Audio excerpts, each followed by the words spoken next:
All right, folks, we're going to be starting up in just a moment. Please bear with as we get the background to make sure everyone knows that the show is up and live. We're going to be starting up. Forgiving people who mold their minds, running wild stories yet untold. Blinded by the fences they can comprehend. Thinking their wolves, their illusions won't end. Oh, can't you see your sheep so lost? Dancing with wolves at a high cost. Break down the fences, regain your sight. Embrace who you are in the pale moonlight. Cage is a cage, being free, stop, cold. Game in a rage, keep ripping the mold. More zombie than beast, people mind and man. Shape of the walls, with ideas to rend.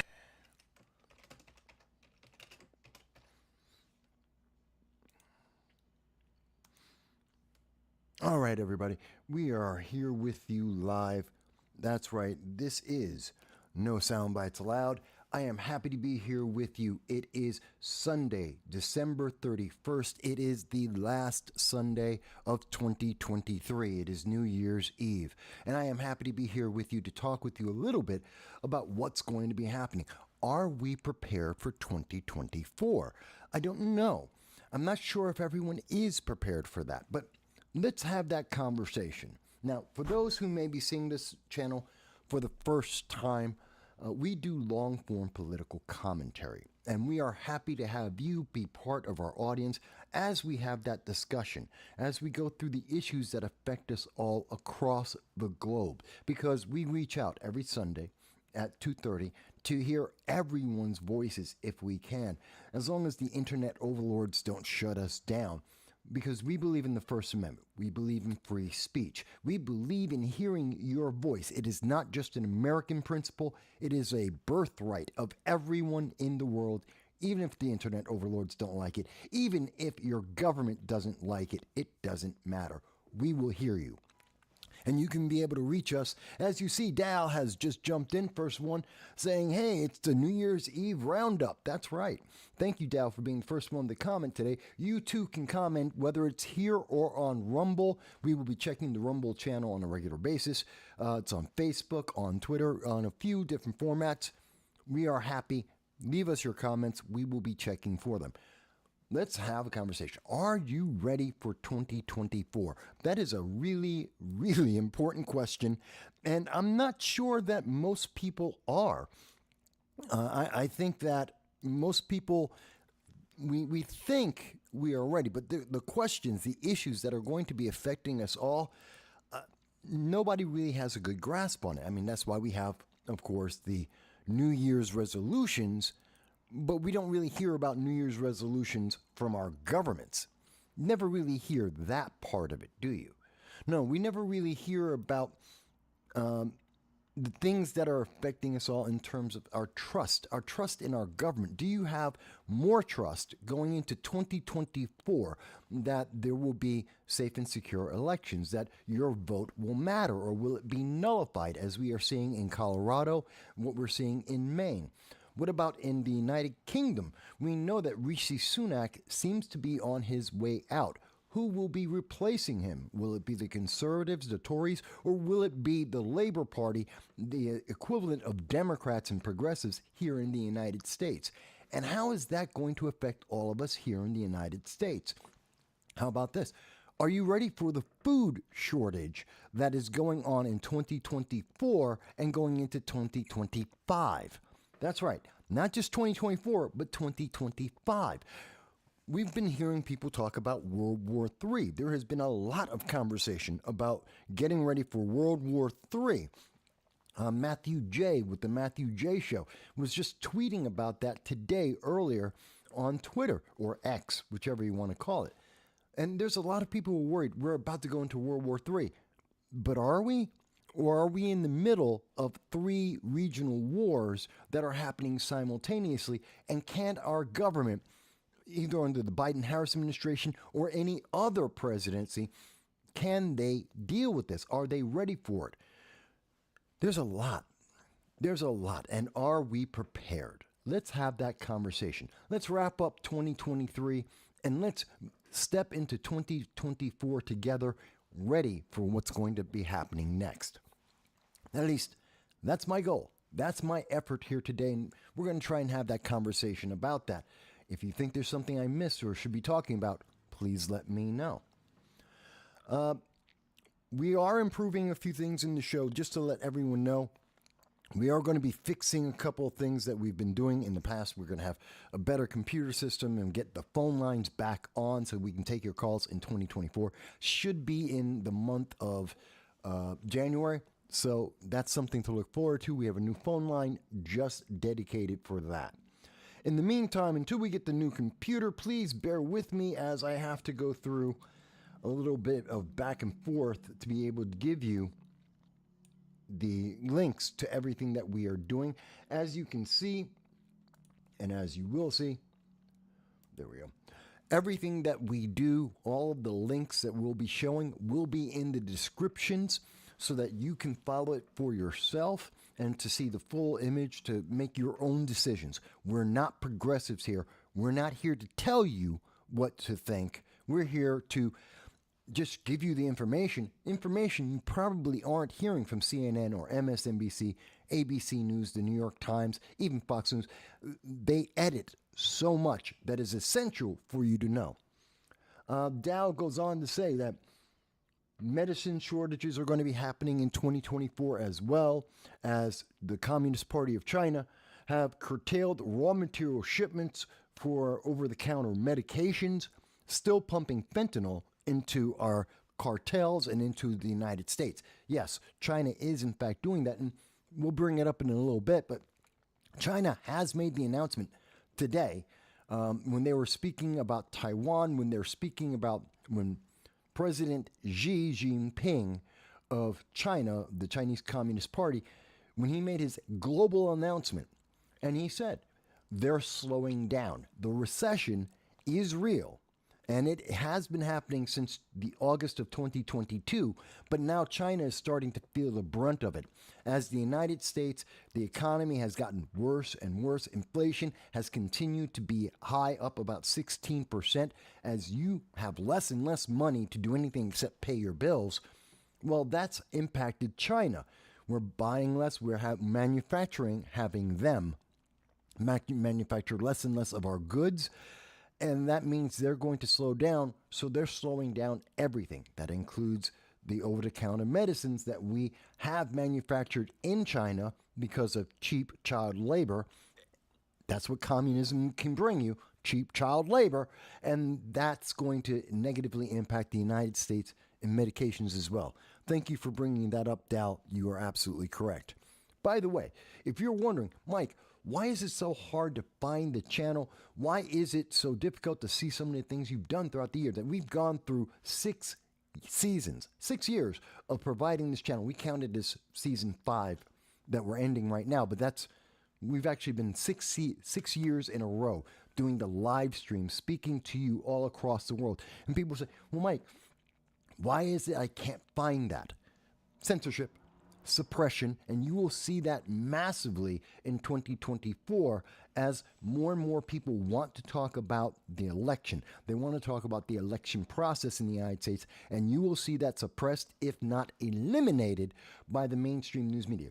We already know this year, YouTube already came out and said they have implanted, and you see this in your feed if you go onto YouTube, they have implanted a bunch of approved news media and media personalities that are going to give a specific message to you. They're going to tell you the things they want you to hear and nothing else.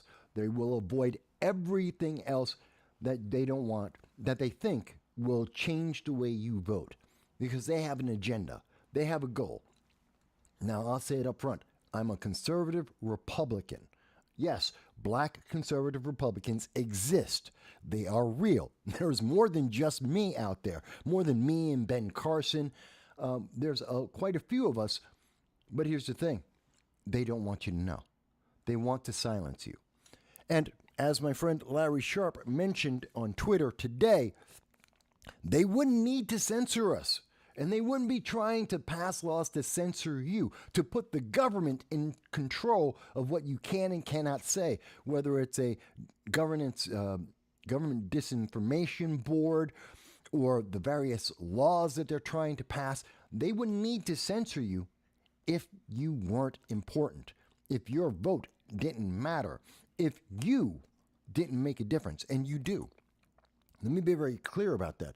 You make all the difference. Do not ever believe anyone who tells you your vote doesn't matter. They spend billions for your vote. They are censoring everything you see and hear and how you can speak to your own friends. They go into your email accounts. They go into your social media accounts to limit and block and to throw you off of their platforms if you don't comply.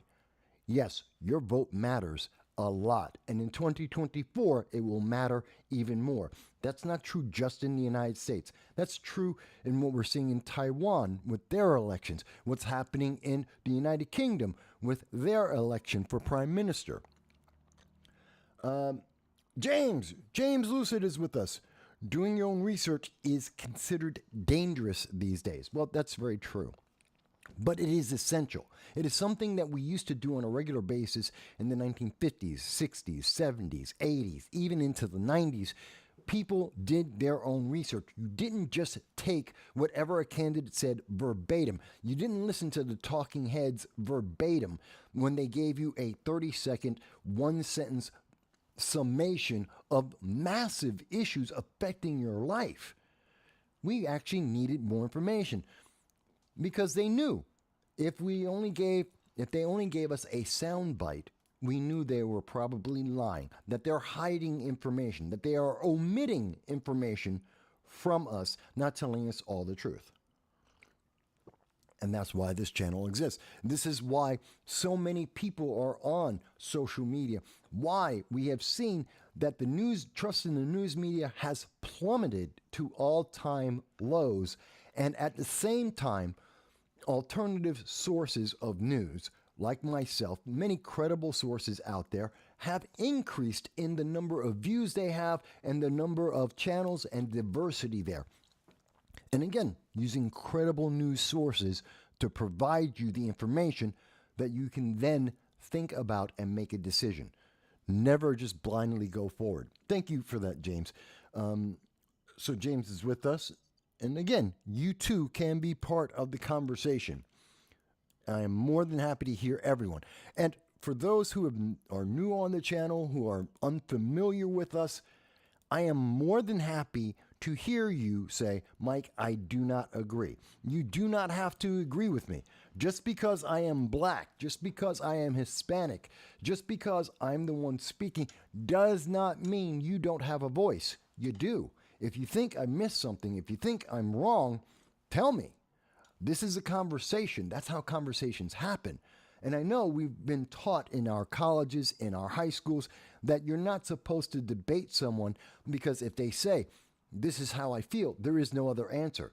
If they tell you, well, this is what some talking head said, you're supposed to say, I accept it. And God forbid, if they call you an ist or a phobe, you're supposed to be silent. Don't fall into that trap, folks. Never fall into that trap. Your voice matters. Don't let someone silence you just because their feelings aren't the same as yours. They have their feelings. You have no need to adopt or be forced to accept their feelings. They have theirs. You have yours. Why don't they accept your feelings? Oh, no, theirs are better. According to who? They didn't live your life. But let me go on. So what you're seeing on the screen right now is one of the things that I want you to be prepared for. This is a map. And as you can see on the map here, this is basically the early warning notification. This is from several of the agencies around the world, and they are identifying there are 18 countries in the world that are poised to be significantly short on food in 2024. Now, many people may be familiar. We've been talking about this since February of 2022, that we are going into a global food shortage. And in fact, we are in the middle of that shortage. We have 30% less food in the world today than in 2019. In 2024, that will increase to approximately roughly about 45% less food in the world than in 2019. We're just not making enough food. Part of that is because of what's happening in the Ukraine. Less fertilizer, less actual crops being grown that are wheat and corn and food, as they make more cash crops that are faster and easier to make money off of because there's a war going on. And that's affecting about 15% of the food in the world by itself.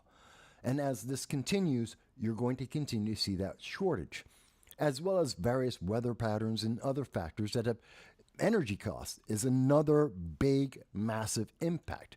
We've seen the cost of energy increase as the United States became dependent on international oil and gas.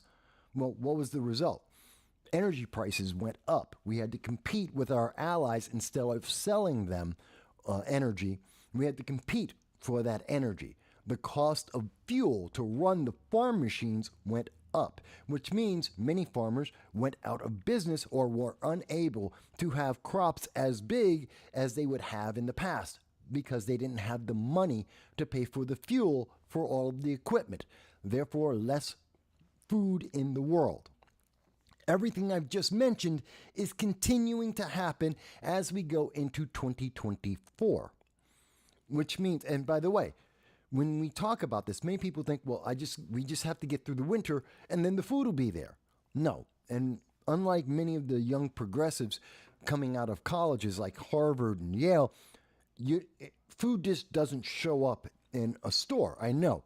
Many people will say, Mike, of course not. But you'd be amazed. There are many young people today that think, well, just go to the store and the food will be there because it's always been there throughout their lives. No, that comes from a farm. And then it has to be processed to get to that store. And as the cost goes up in terms of energy, we have less food available. And that means the price of food is continuing to go up. If you have been following this channel since February of 2022, you have saved money and you have extra food. And I am telling you again, it's not over because we have to get through the winter month and then the farmers can plant the crops. Then the crops have to grow. Then they get in the fall, they get to collect the crops and then it gets into the processing and reaches the stores somewhere around October, November, December. This is how the shortage goes. So we are already short food in 2024. We already know this. They're not going to plant as much food. They're not planting as much wheat and corn and the foods that we need. So we're going to be short. About 40% less food in the world than in 2019.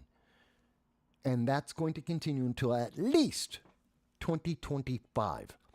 If the Ukraine-Russia war continues past August of 2024, we will be going into 2026 on a global food shortage. I see the comment. I'm going to get to it in 1 second. Now, I'm saying this for you, not because I think that most of my viewers are not in Central Africa, but a lot of people are. And a lot of people are leaving Central Africa and they're coming to the United States. It's one of the key factors, one of the key groups that are coming into the United States through the open borders provided by the Biden-Harris administration. They're coming from Central Africa. And you're wondering, well, why are so many people from Central Africa coming to America? Because America is one of the breadbaskets of the world. Because we have open borders. Because like in New York City, they're spending $60,000 per illegal alien to give them food and housing paid by you, the taxpayer. They're making the trip because their countries are starving. In the Sudan, in Burkina Faso, in Chad. These are nations you don't know. Most people, if I wasn't showing you on the map, you wouldn't even notice it. But this is why we're getting, part of the reason why we're getting such a big surge. People are starving.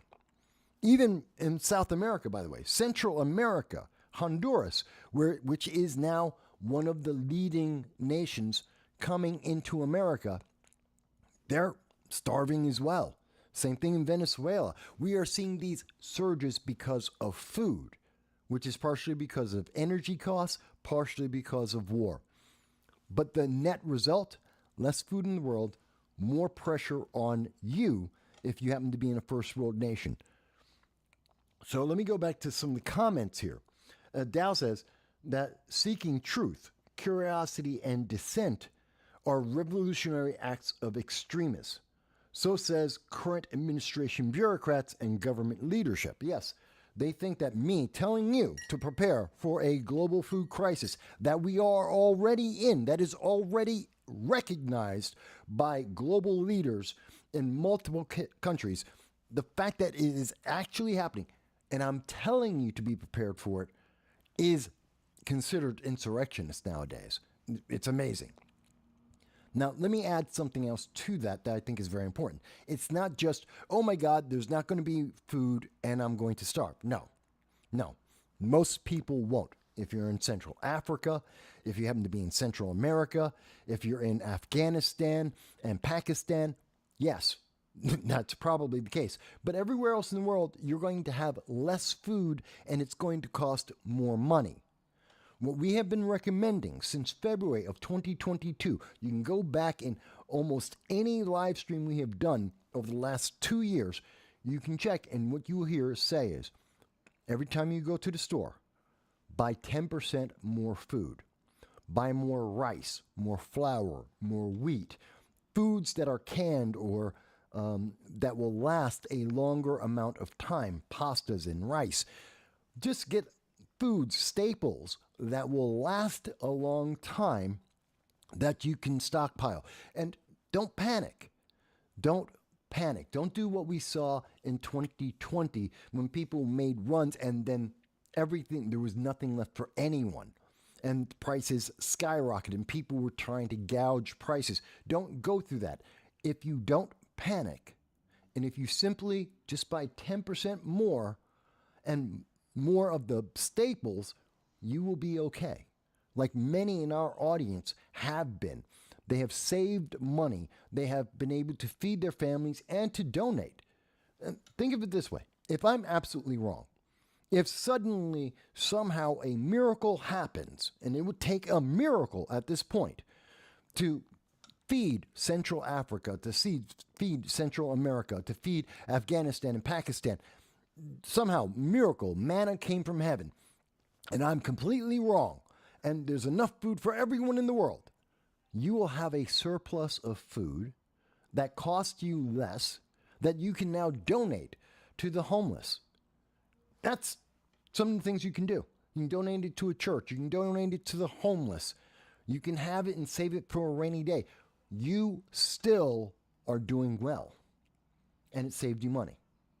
If I'm wrong, if I'm right, and we continue to see the global food crisis, even at the levels that they are at today, every first and second world nation around the world have predicted that food prices will continue to go higher in 2024. Every nation. It hasn't been big news. They don't want you to focus on that because there's an election coming.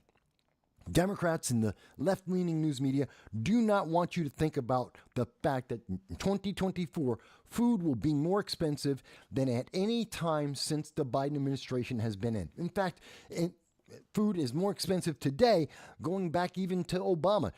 Go back on your presidents. It's more expensive, and it will get even more expensive. And that is obviously not a reason to vote for the Biden-Harris administration or progressive policies. So they don't want you to think about that. They don't want you to change your vote. They're trying to fortify the 2024 election. That means they can't tell you things that might cause you to not vote or not vote their guy. And that's important. And I think that's critical to keep in mind. I know not everyone wants to hear that as we go into 2024. It's New Year's Eve. Everyone's going, well, the year's going to be great and everything's wonderful. Okay, and what if it isn't? See, what if it isn't? I want you to have the best year possible. I would love to be wrong, that we have a perfectly secure election There is no illness in the world. Everyone has enough food. No one has to leave to migrate or be an illegal alien entering a foreign country because they're hungry. I would love that to happen. I hope and pray that that will be the case, and I will be wrong. And I will be happy to sit up here in front of you and say, I got it wrong. Everyone was fed in 2024. But you and I know that's not a reality. That's a pipe dream. That's what the progressives tell you.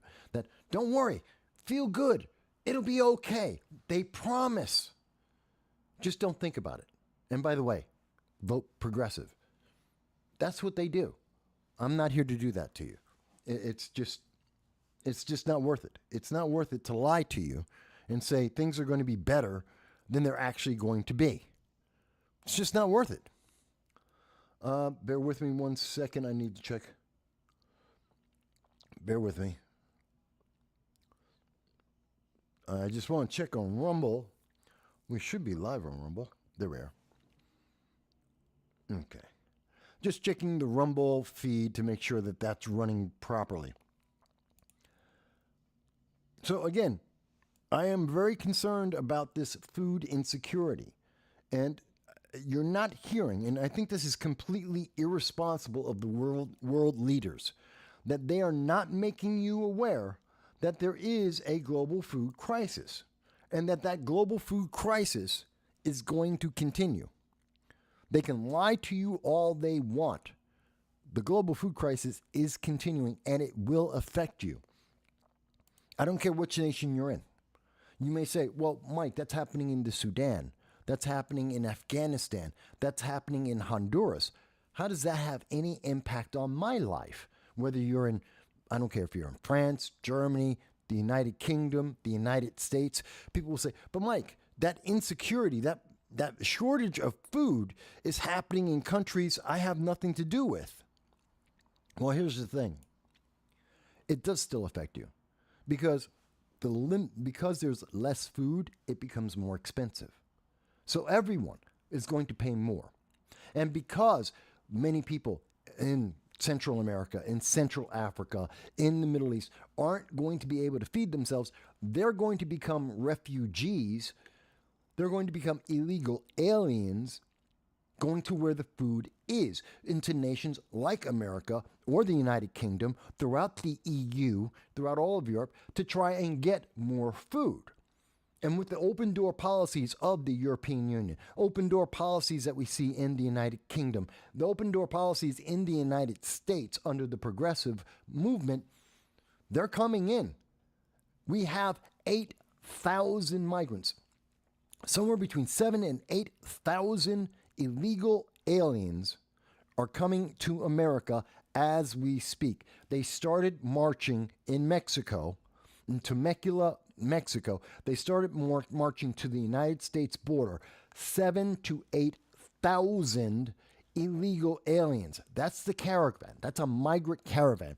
People will say, Mike, that can't be the number. You've got to be wrong. There aren't that many illegal aliens in the middle of the winter trying to enter into the United States.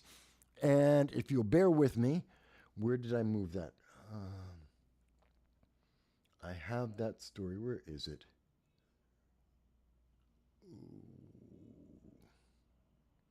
Bear with me. I've got it here.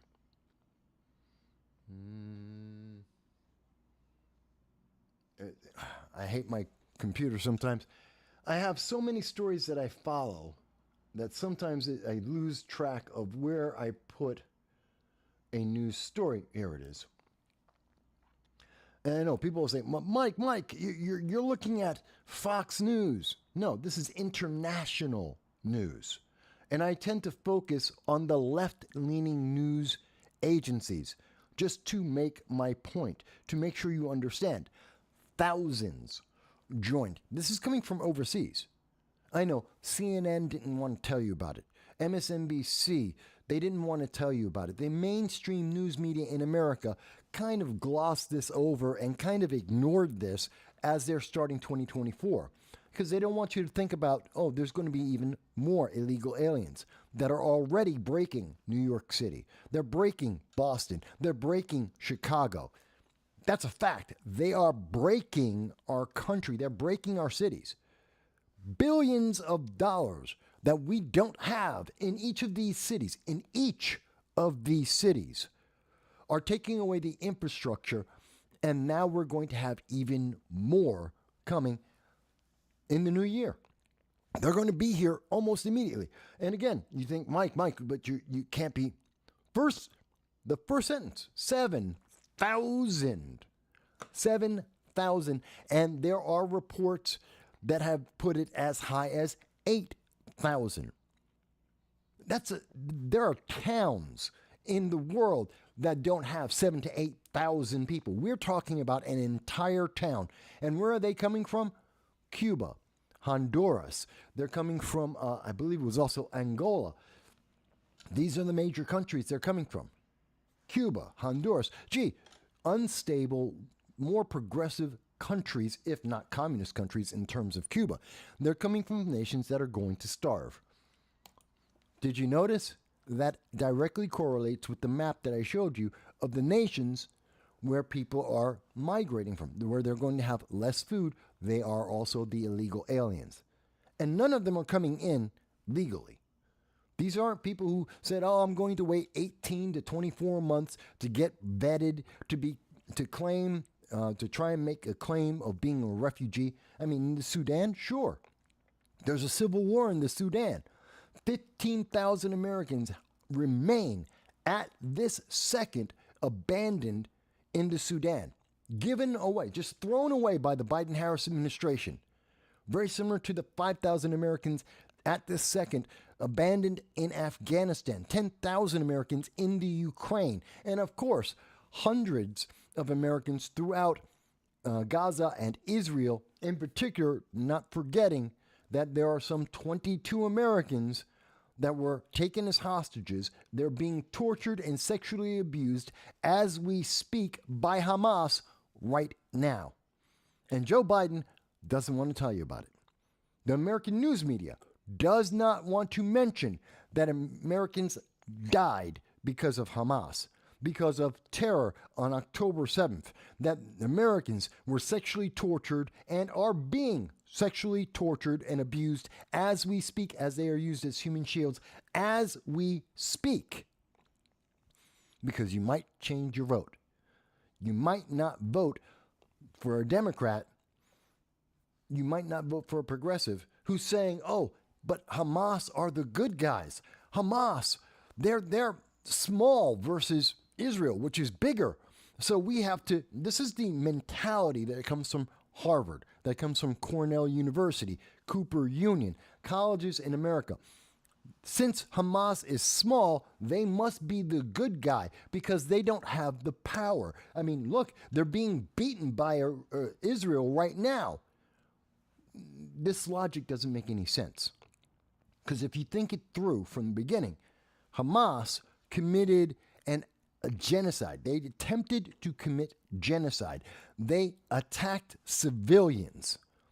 They tortured and abused and kidnapped civilians, including babies. And they started a war. A war they knew they could not win, that they absolutely were going to lose. But they didn't care because this is a war about genocide. This is a war based on people's religious identities. And so they're going to commit this war. They've said so in writing. They've said this in every single speech that they've been asked about this. This directly comes from Iran, and we'll get into how Iran plays into that in 1 second. So they're not going to stop, and that's why they did this. The only reason why Palestine, Gaza, is in so much trouble is because they started a war that they could not win because they wanted to commit genocide. There is no justification for this. But Harvard, Yale, they want you to think, well, they must be the good guys because they're small. No, they're not.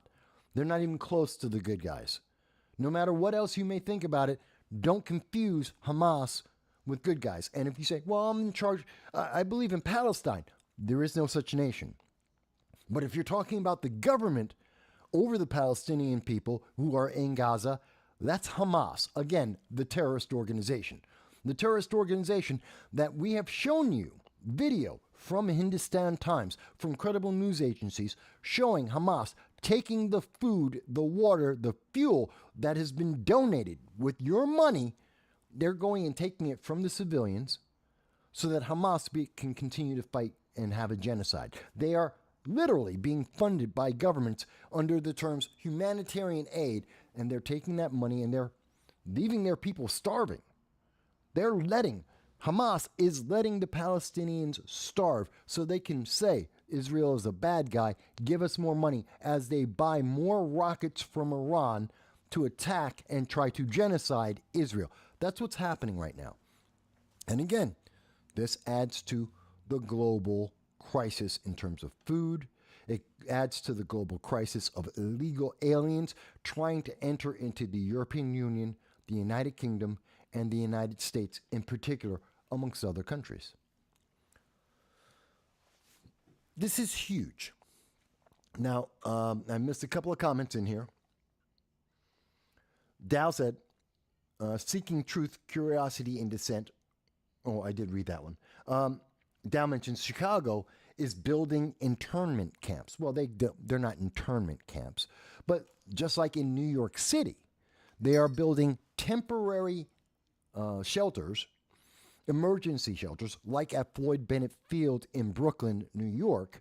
They're building these temporary tents in tent cities for these illegal aliens. By the way, the illegal aliens in New York and in many other cities are refusing to go to these internment centers. They've been living in 4-star hotels, getting $60,000 a year spent on them to give them money and food and to have maid service to take care of their every need. And then they said, okay, but we can't keep you in that hotel. We don't have the money for that hotel. We kicked out moms and children from shelters and those hotels to put the illegal aliens in. We can't do it anymore. This is what Eric Adams, Eric Johnson, the mayor of Chicago and Boston, they've all said the same thing. They can't afford it. So here's this temporary shelter. It's a tent. It's not as luxurious as these hotels they've been in. And the illegal aliens literally got back onto the buses and the trains and said, take us back. We're not going to stay there. We've actually shown you the actual credible news agencies, New York Times, Daily News, New York Post. There have been several who have covered this.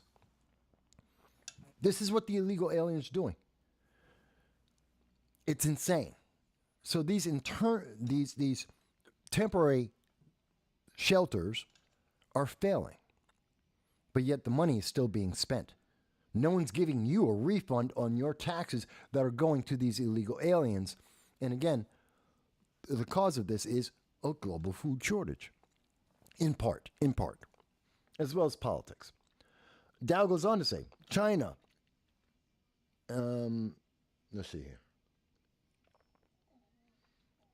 There, one of the other large groups that are coming into America, Dow mentions, are Chinese. People escaping and claiming refugee status, leaving from the communist nation of China, coming into the United States. That's true. And the majority of people who are coming into America, especially from much of the Central Africa, from China, from the Middle East, tend to be young men between the ages of 18 and 30, young fighting age men who are single. They don't have a family. It's just them. And in all the cases, we keep hearing, well, we're here because of political reasons. Well, yes, in Burkina Faso, in Sudan, absolutely, Afghanistan. I get it. But a lot of these people aren't leaving because of that reason. Because a refugee, by the way, most people don't know. The process to become a refugee, to say, oh, I'm trying to escape because of persecution, it takes 18 months. That's the fastest it can be done. Normally it can take 18 to 24 months. They do a background check. They find out, are you who you claim to be? Are you actually trying to get out of that country because you're being persecuted because of religion or political views or whatever your reason? They're checking on that. But these people who are coming in, the 8,000 migrants I just showed you, those 7 to 8,000 migrants, they're not in Honduras. They're not under political and religious pressure. They're refugees. They're here because they want the money. They want the free stuff. Because Eric Adams, the progressives of New York State, Kathy Hochul, the progressives in Chicago and Illinois, the Democratic Party, have promised them that they will get free stuff. And it's not going to stop. Because as much as you may have heard Eric Adams say, oh, well, Joe Biden, do something about illegal aliens, he never said close the border. He never said New York City is going to close its shelters down, that they're going to stop accepting illegal aliens, that they're going to turn those illegal aliens over to ICE, over to the federal government to be deported. He's never said that. Kathy Hochul will not agree to follow federal law and take the illegal aliens and deport them. In fact, they're trying to do the exact opposite. They're sanctuary cities, sanctuary states, Illinois, Chicago, Boston, Massachusetts, California, Colorado. We see these are sanctuaries. The illegals know that. And that's why they're going there, why they're breaking the infrastructure, why you have to pay so much in your taxes. So it's kind of scary. Oh, Larry has joined us. Hello, Larry. Larry, this may be the first time you're with the channel. Thank you for this. Larry says, you are lockstep right stream media narratives. Why is that? Well, Larry, I'm not. I understand why you might think that, because I'm presenting you with facts. Mind you, if you notice, all of my information, almost all of it, 90% comes from the left. I'm giving you international news and international information. The mainstream media, left or right, aren't talking about these things. They don't. Now, the few talking heads, few other individuals that do mention some of the things I'm talking about and the consequences of it, yeah, they tend to be on the right. Why? The left doesn't want to talk about it. They want to win an election. So they don't want you to consider this. They don't want you to think about the effectiveness of the legislation they are putting forth. They don't want you to think about the consequences of what they have been putting through as policy. So you're not hearing this from the left because it would change the way people vote. That's part of what is the fortification of 2024. So the only people left are independents, libertarians, the Green Party, communists, and yes, of course, conservatives and Republicans are the only ones who are talking about this because the left doesn't want to address it. It is the failure of their policies. And how likely are you to vote for them if they admit, yeah, open borders have destroyed cities? They have been putting pressure on global food prices, on energy prices, that they are hurting people, especially the poor, not helping them. So, Larry, that kind of gives you that. That kind of answers part of your thing, your statement. Larry also had the comment, 47% of American adults aged 19 to 35 live with their parents. That's why there are so many jobs for migrants. That makes no sense, Larry. Let me address that as well. If you're 18 to 35, I don't care where you live, that has nothing to do with how you can work. I've been 18 to 35. I moved out of my mom's house. That was what my generation did. Regardless of the economy, we went out on our own. And we either lived with our friends, and I did that in my 20s. There were six guys. We all rented a place together, a house, and we all lived in the house, and we all had jobs, and we all paid a portion of every bill. We didn't live with our family. We lived together on our own. That was part of growing up, but that was the mentality. Here I am at 55, about to be 56. Very different mindset. Nowadays, kids don't go out on their own or with their friends. They stay with their family. That doesn't prevent them from going out and getting a job. I don't care where you live. You can live with your family. You can live with your friends. You can live on your own. In any of those scenarios, you can get a job. So when I see the stat that says 47%, and by the way, I'm not sure where you're getting that stat from, but I'm taking it on your word, Larry, that it's true. 47% of American adults, they're living with their parents. That doesn't prevent them from getting a job. That doesn't mean that we need illegal aliens. Think it through. It sounds like it makes sense. Well, they're living at home, so yeah, they're not working. Living at home has nothing to do with going to work. Living with your family, your parents, does not stop you from getting a job. Any job. So that doesn't make any sense. But that's the way that the media, the left-leaning media, have presented this information. Oh, don't think about it. It just sounds good. On the surface, it seems to make sense. Until you think about, how does that prevent you from getting a job? No matter who you live with, how does that prevent you from getting a job? It doesn't. So I reject that.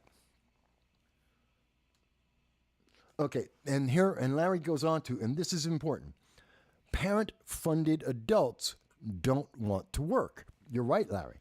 And I'm glad that you're bringing this up. Again, I'm not attacking you, Larry. We're talking about the issue. I'm addressing the issue, not the person. Sometimes people don't realize that, but I want to be very clear. So, Larry, you make a very good point. Parent-funded adults don't want to work. What's the key word in that? Want. They don't want to. They can work. They're capable of working. The jobs are available for them. They choose not to, and their parents are allowing them to enable them to not do so. Well, on a temporary basis, I can see that. Your life had difficulties, and you had to rebuild yourself, and the family helped you to get back onto your feet so you can go and do what you want to do. I can understand that part. But if you're telling me individuals choose to just stay with their family and be irresponsible, that's a problem with the parents. That's a problem of the education system. That is a problem of the morality. They are failing. They are failures if they don't go to work because they don't want to. I don't want to work. Nobody I know or I've ever grown up with wants to go out and work every day if they had a different option. We do it because very few of us are able to do what we love to do. Most of us do what we need to do to survive. So to tell me, oh, but they don't want to, I don't care. That feeling isn't more important than the facts. Again, that's the leftist ideology. Their feeling is more important. They don't feel like going to work, so they don't have to. Someone's going to take care of them. They're entitled to not go to work. I reject all of that. You don't feel like going to work? I don't care. I don't care how you feel. You can hate your job, you can love your job, go out and do a job. I don't care if you're getting minimum wage or you're making $1 billion. I don't care. Go out and work. That is a moral responsibility an adult has, even young adults. Your feelings about it are immaterial. Oh, but that doesn't make you feel warm and fuzzy. The promise from progressives are you can work less, get paid more because you deserve it. No, you don't. No, you don't. So, Larry, I'm trying to make it very clear here. So again, your argument that parent-funded adults don't want to work is irrelevant. It's illegitimate. It's not a reason. It's a feeling. And feelings don't matter. And you went on to say, Larry goes on to say, most illegals fly in legally and overstay their visas. That's not entirely true, Larry. Now, there is a large, I believe it's 60, last time I saw the numbers, I believe it was 68% of individuals that come to America with a visa overstay their visa. They're supposed to be here 6 months and they wind up trying to stay for 10 years. That's true. And I believe the number is about 68% of individuals who got a visa and legally came into America overstayed, and now they became illegal aliens. They're not the majority of people who come into America illegally. There are between 800 and 1,000 people entering into America through the southern and northern border of the United States, over 800 to 1,000 a day. There are cities that get thousands of migrants a day at some points. They're not here with a visa. That's an entirely different group of individuals. But again, an illegal group of individuals with visas. See, again, the left or left-leaning thought likes to lump all migrants, all individuals who are immigrants into the United States and lump them all together as one group. They're all the same. They're not. People who overstayed their visas are not the same as someone who waited in line for 10 or 20 years to become a naturalized United States citizen. They're not the same as someone who's crossing the southern border as we speak, because the gate, the wall in Arizona, over at Lukeville, Arizona, because the gate was welded open, and so they just entered that way. Those are very different groups of individuals. They're not the same. We can't count them as, well, they're all the same thing. No, they're not. They're not the same thing at all. One group is legal, another one was legal and became illegal by choice, and another one's always been illegal, and it's just breaking and entering. Three very different groups of individuals. And that's just three examples I can bring up immediately. Most illegal aliens that entered the United States broke the law. That's a fact. And they are a problem. And they are breaking the infrastructure of New York City, Chicago, California. That doesn't change. So, let me see. Dow mentions that kids are staying home because our education system has created generations of dependents that have unreal expectations of the workplace or are improperly prepared for employment. Well, think about a great example. Think about all the kids who are working at Twitter. Over 75% of the people who were working at Twitter or X when Elon Musk took it, they didn't have a job. They didn't have a purpose. They were there just to get paid. That was an unreal expectation. That's why Elon Musk was able to fire 75% of the workforce, and nobody in the universe noticed the difference. The quality and the type of work that is done by Twitter has not changed. They are able to keep up pace and continue to do the job at the same level with less people. Why? Because we were feeding into this entitlement mentality that we see in many of the left-leaning progressive social media companies. They are bloated with individuals that serve no purpose. And kids have been taught that, oh, that's just what their work experience should be. You know what? Go out and do some construction work and try that. Try that in plumbing. Try that as an electrician, which is part of the reason why we don't have enough electricians or plumbers or construction workers, machinists. We have a dearth of these jobs. We absolutely desperately need them, and we're starting to import people from other countries to do those jobs here in America. Why? Because the youth don't know how to do that job. They don't know how to work. We've taught them that they're entitled and they don't have to work. Those are jobs you have to work every day or you don't get paid. I think that's important. Larry responded as well that it was our CIA that destabilized all of their countries. That is a lie.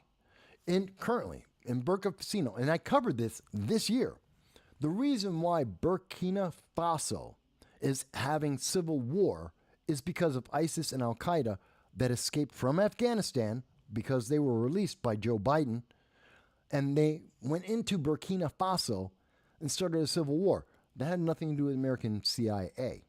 The problems in the Sudan, which are also alleviated or ignited, magnified by, it was Al-Qaeda. Al-Qaeda also came from Afghanistan and went into Sudan, a place that is naturally and has significantly for the last 30 years been on and off about civil wars and trying to genocide people based on their religious beliefs, that has nothing to do with the CIA. And the most recent activity since April of this year, that has nothing to do with the CIA. That's, again, Al-Qaeda playing on conflicts that have been going on for 3 decades. So, no, you're actually not correct, Larry. It's not the American CIA. There are a lot of problems in the world. They're not all American problems. But again, that's what the left likes to look at. Let's see. Larry says, move those deep state goalposts. What moving? I'm trying to answer your questions, Larry. I'm not moving goalposts. I'm addressing it. And the fact is, these are complicated issues. There is no simple 30-second answer. We have been convinced by the social media and, of course, the larger mainstream media that we can get all the news we need about the world in a minute and a half. That's a lie. We've been told that, oh, all you need is a 1-minute clip on social media and you will understand a big issue. No, you won't. I don't care how smart you are. I know members of Congress, and both on the left, on the right, Democrats, progressives, members of Antifa, libertarians, Green Party, communists. I have been doing this 20 years. I know elected officials and candidates in every party, in every faction that exists in America. And I know some brilliant individuals in every one of those factions. Not one of them can intelligently break down these issues in 30 seconds without being a slogan or a soundbite. And they will leave out, and they will admit themselves, that's not what the issue is really about. That's just a slogan or a soundbite. I don't do that. When you ask a question, I'm going to try and give you an answer. It's going to take a minute or two just to cover the elements of the issue so that you can then make a decision. You don't have to agree with me, Larry. You can say, Mike, I don't agree. I don't feel like that's the answer. Or you can say, Mike, you're not looking at all the facts. Fantastic. What facts am I missing? But even in everything you're bringing up, Larry, you're not saying, Mike, these facts are incorrect, because they're not. The facts are verifiable internationally. So my facts aren't wrong. You may say, Mike, but I come to a different conclusion. Fantastic. How? Because it's not enough to say, I don't like your answer. I don't care. You can say, I feel like there should be a different answer. Again, I don't care. What I care about is facts and effectiveness and what is realistically happening. Not slogans, not sound bites, not feelings. I don't care. I have my own feelings. Again, this isn't personal. I'm talking about the issues. You personally can feel any way you want. And you can make whatever decision you want. But putting up these half statements, they're not going to work. Let's see. Hey, Matthew J. has joined us. Hello, Matthew. We've been talking about the food crisis of 2024 and how that's going to be affecting the world. We've talked a little bit about, we're getting into illegal immigration and the 7,000 to 8,000 migrants that are coming into America started marching on December 24th. They will be coming to America very shortly because of the open border problem and how that is affecting us. And Larry is mentioning to us as well some of his objections coming from the left. He doesn't like that because I am black. I don't know. He doesn't like that anyone who isn't pushing the approved message must be on the right. By the way, everything I'm talking about, libertarians, conservative Democrats, the Green Party, will agree with many of the things I'm talking about. They may not agree with the conclusion where I think it leads, but you can talk to anyone who's not a progressive and you will get many of the same people agreeing everything I've said because it's factually correct.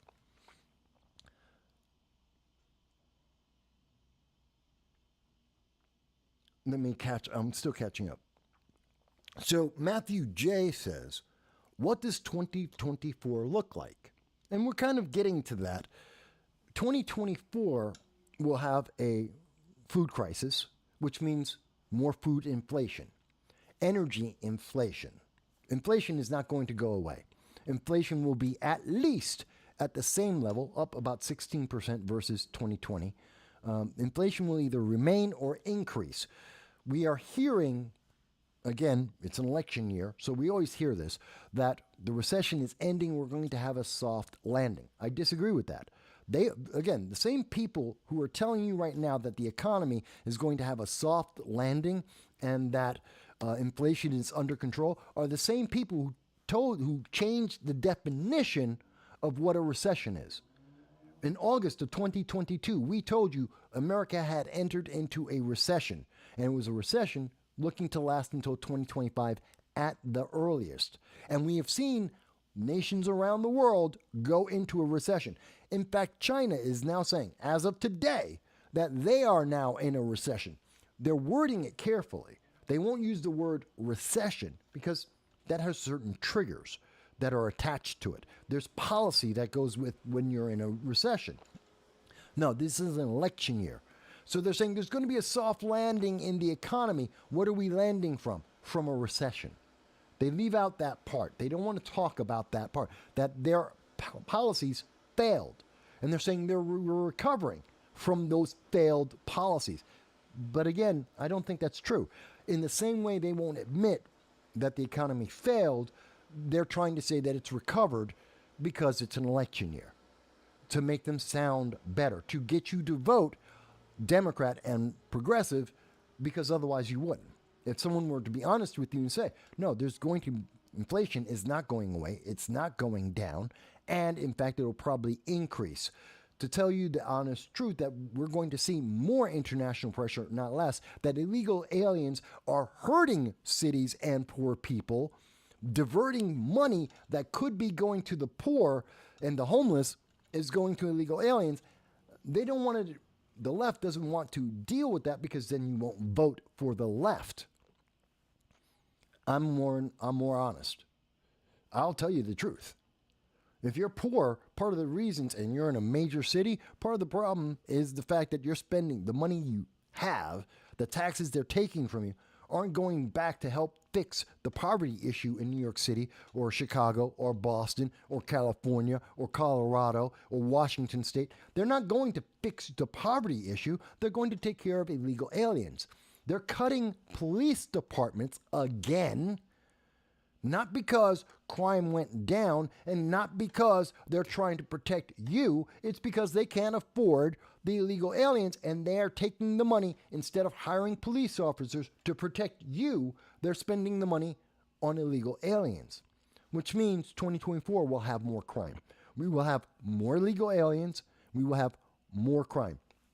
Part of the reason why we're going to have more illegal aliens is they're going to try and get in before, based on the data we have in front of us, it will be a close election, but Donald Trump will win. That means if Donald Trump gets in, we've already seen him build a war. We've already seen him try to close the border.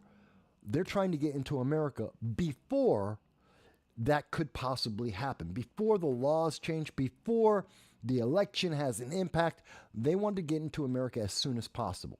You will see more illegal aliens, probably closer to 3 million illegal aliens, enter into America in 2024, which will bankrupt even faster some of the major cities, which are sanctuary cities, and that's going to be a problem, which is going to increase the amount of crime. But the police were defunded to pay for more illegal aliens that these cities will not disallow, that they're not stopping from coming. So there's going to be more crime. These are the elements of 2024. And that doesn't take into account the overseas pressure. We're going to continue to see Iran using Hezbollah, Hamas, and the Houthis to increase attacks on the United States and Israel and any of the allies of the United States, all as a means to try and tell the United States, stop fighting, stop protecting Israel, just give up. That's what they want, because Iran wants to kill Israel as well as the United States. So they're more than happy to attack Israel. They're more than happy to attack Americans anywhere in the world. And they will use all of their puppets to do so, which they are. Hamas has American hostages that they do not want to release. They've been holding on to them specifically because they are Americans. Hezbollah is attacking Israel, increasing the fighting and the number of nations that are involved in the Hamas war. The Houthis are attacking the United States, India, Japan. Notice, America, its allies, and everyone that is not aligned with Iran. They're attacking them on a regular basis. So much so that we had to respond to that. In Syria, Americans were attacked by Hezbollah. These are all around groups. And we had to respond. Joe Biden finally responded.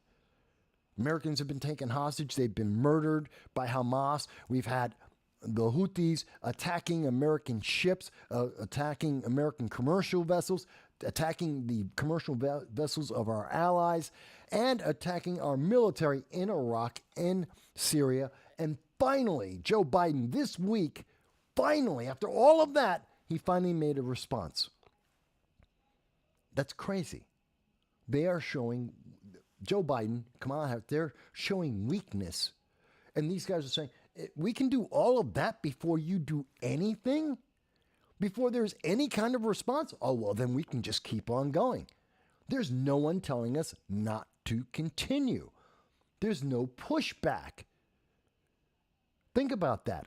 Iran was able to say, we can use all of our puppets to do all of these things, to attack Israel, to kill Americans, to take Americans hostage, to attack American military bases in multiple countries, and to attack the United States and its allies, its commercial vessels.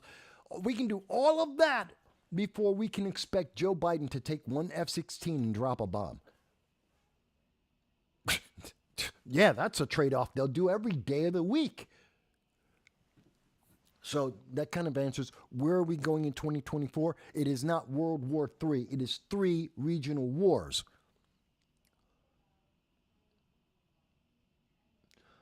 Larry mentions, I'm catching up, folks. I'm trying to catch up to the comments, so bear with me. I'm trying to get there. Larry says that 2024 will be MAGA, which is a good thing.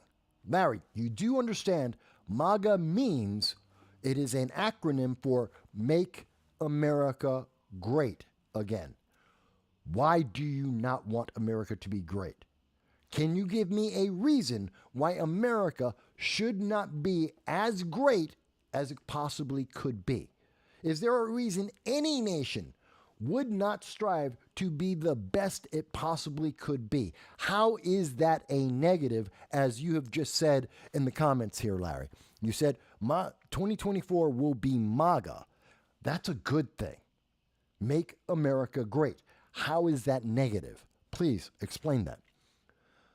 And their semi-automatic weapons, MAGA and their semi-automatic weapons, you mean firearms, that every American, there is no restriction, every American is born with the right to be able to defend themselves, to be armed. That is the Second Amendment. That is not restricted to a political ideology. It's not restricted to a voting pattern, a gender, a sex, a sexual preference. Every American citizen has that right. So, Larry, when you're trying to make this seem like, oh, they're bad guys, there's nothing inherently bad with making America great or Americans defending themselves. Those are inherent rights of Americans. Larry goes on to say, though it's going to be MAGA and Americans with Second Amendment rights, exercising them, will be against the woke military. There is no woke military. There is no woke military. Antifa is not an army. And it's definitely not even a paramilitary. And they're tanks. Antifa doesn't have tanks. They don't have attack helicopters. They don't have missile systems. But I think what Larry's trying to say is the left has the United States military on their side. No, most people in the military are conservative. Not necessarily Republican, but conservative and conservative leaning. That's why they joined the military. That's why our military is shrinking, because fewer leftists are willing to live a more conservative lifestyle. So they're not going into the military. So there's one of your problems with it. But another thing is Vietnam, Korea, Afghanistan, Iraq. These are all nations that don't have all the might and military of the United States, but they beat the United States and other first world nations. Joe Biden lost to the Taliban. There are about 10,000 members of the Taliban. They have a couple of rifles, and they beat Joe Biden. They chased him out of the nation. So your argument doesn't make a lot of sense. Matthew J says, do I expect more bank failures in 2024? Yes, and also more foreclosures. Yes. James Lucid says, national debt will reach 50 billion. No, not in 2024. That is incorrect. We have an agreement that the national debt, the debt ceiling, will be raised to $35 trillion on January 25th, 2025. We will continue to raise and spend. The national debt's going to be $35 trillion, which is a net increase of about 7.5% from when they made the deal. That's guaranteed inflation. There will be at least another 8% inflation because we're going to add another roughly $1.5 trillion to the national debt. That's money we don't have, which is inflationary, which means the poor will be more poor. That was agreed to already. So it won't be 50 trillion, it will be 35 trillion. Larry says his last comment. I'm sorry this is your last comment, Larry. You're not being restricted by me on this channel. Larry says, my last comment is that the only issue we need to worry about. No, oh, I see. His last comment, Americans making America great, celebrating America, and exercising the Second Amendment. Larry believes that those are issues to be afraid of. That Americans exercising the Second Amendment rights that we have done throughout our entire history, that's a problem. That trying to make our country the best that it could possibly be is a problem. Larry, that's a problem only you have. And the progressive movement seems to have. And communists have. This is a problem China is looking at. China does not want America to be great. China does not want Americans to be able to defend themselves. Criminals want Americans to not be able to defend themselves. Again, I'm not calling you a communist or a criminal, Larry. I'm trying to make sure it's clear you understand who you are on the sidelines with. When you say you don't want America to be great, you want America to be a third world nation? Because that's kind of the option. Either we're great or we're a third world nation, partially because of our debt. You want either freedom or you want to be enslaved, kind of like in China, where people routinely disappear for having the wrong ideology or wrong religion, and they just disappear. Look at the Uyghurs. Look at the Hong Kong government. They disappear when China's not happy. And that's because people can't defend themselves from a corrupt government as well as from crime. And as we have seen in 2020 and 2021, even in 2022, when you defund the police, through whatever reason, you can revision the spending, you can reimagine the funding, whatever you want to call it. When you defund the police, crime goes up. We've seen that consistently. Every time it's been attempted, every time is the same response. You defund the police, whatever the wording you want to use, the effect is the same. You defund the police, you increase crime. These are the things you're advocating for, Larry, and I don't think anyone in America wants to have those things. Or at least a very, very small group. A splinter may say that, but the majority of Americans don't. And if you say it in 30-second sound bites, it sounds great. Oh, it's MAGA. Oh, MAGA's so bad. Wait a minute, what does MAGA mean? When you actually take more than 30 seconds to actually explain what it is, and by definition, in the English language, what does it mean, most Americans will agree with it. When you talk about the Second Amendment, as opposed to those, semi-automatic weapons, you mean a rifle. You mean a handgun and a rifle, or a shotgun. Things people use to defend their families. Women defend themselves against crime with firearms, which equalizes their ability, their lives, makes it capable for them to take on The average woman, 5'2". Average man, about 6 foot. That's 10 inches. About 100 pounds difference. Yeah, it equalizes things a lot. And you're against that. I want you to understand that, Larry. This is what you are against. Larry says, if you aren't a progressive, I am not, are you static or regressive?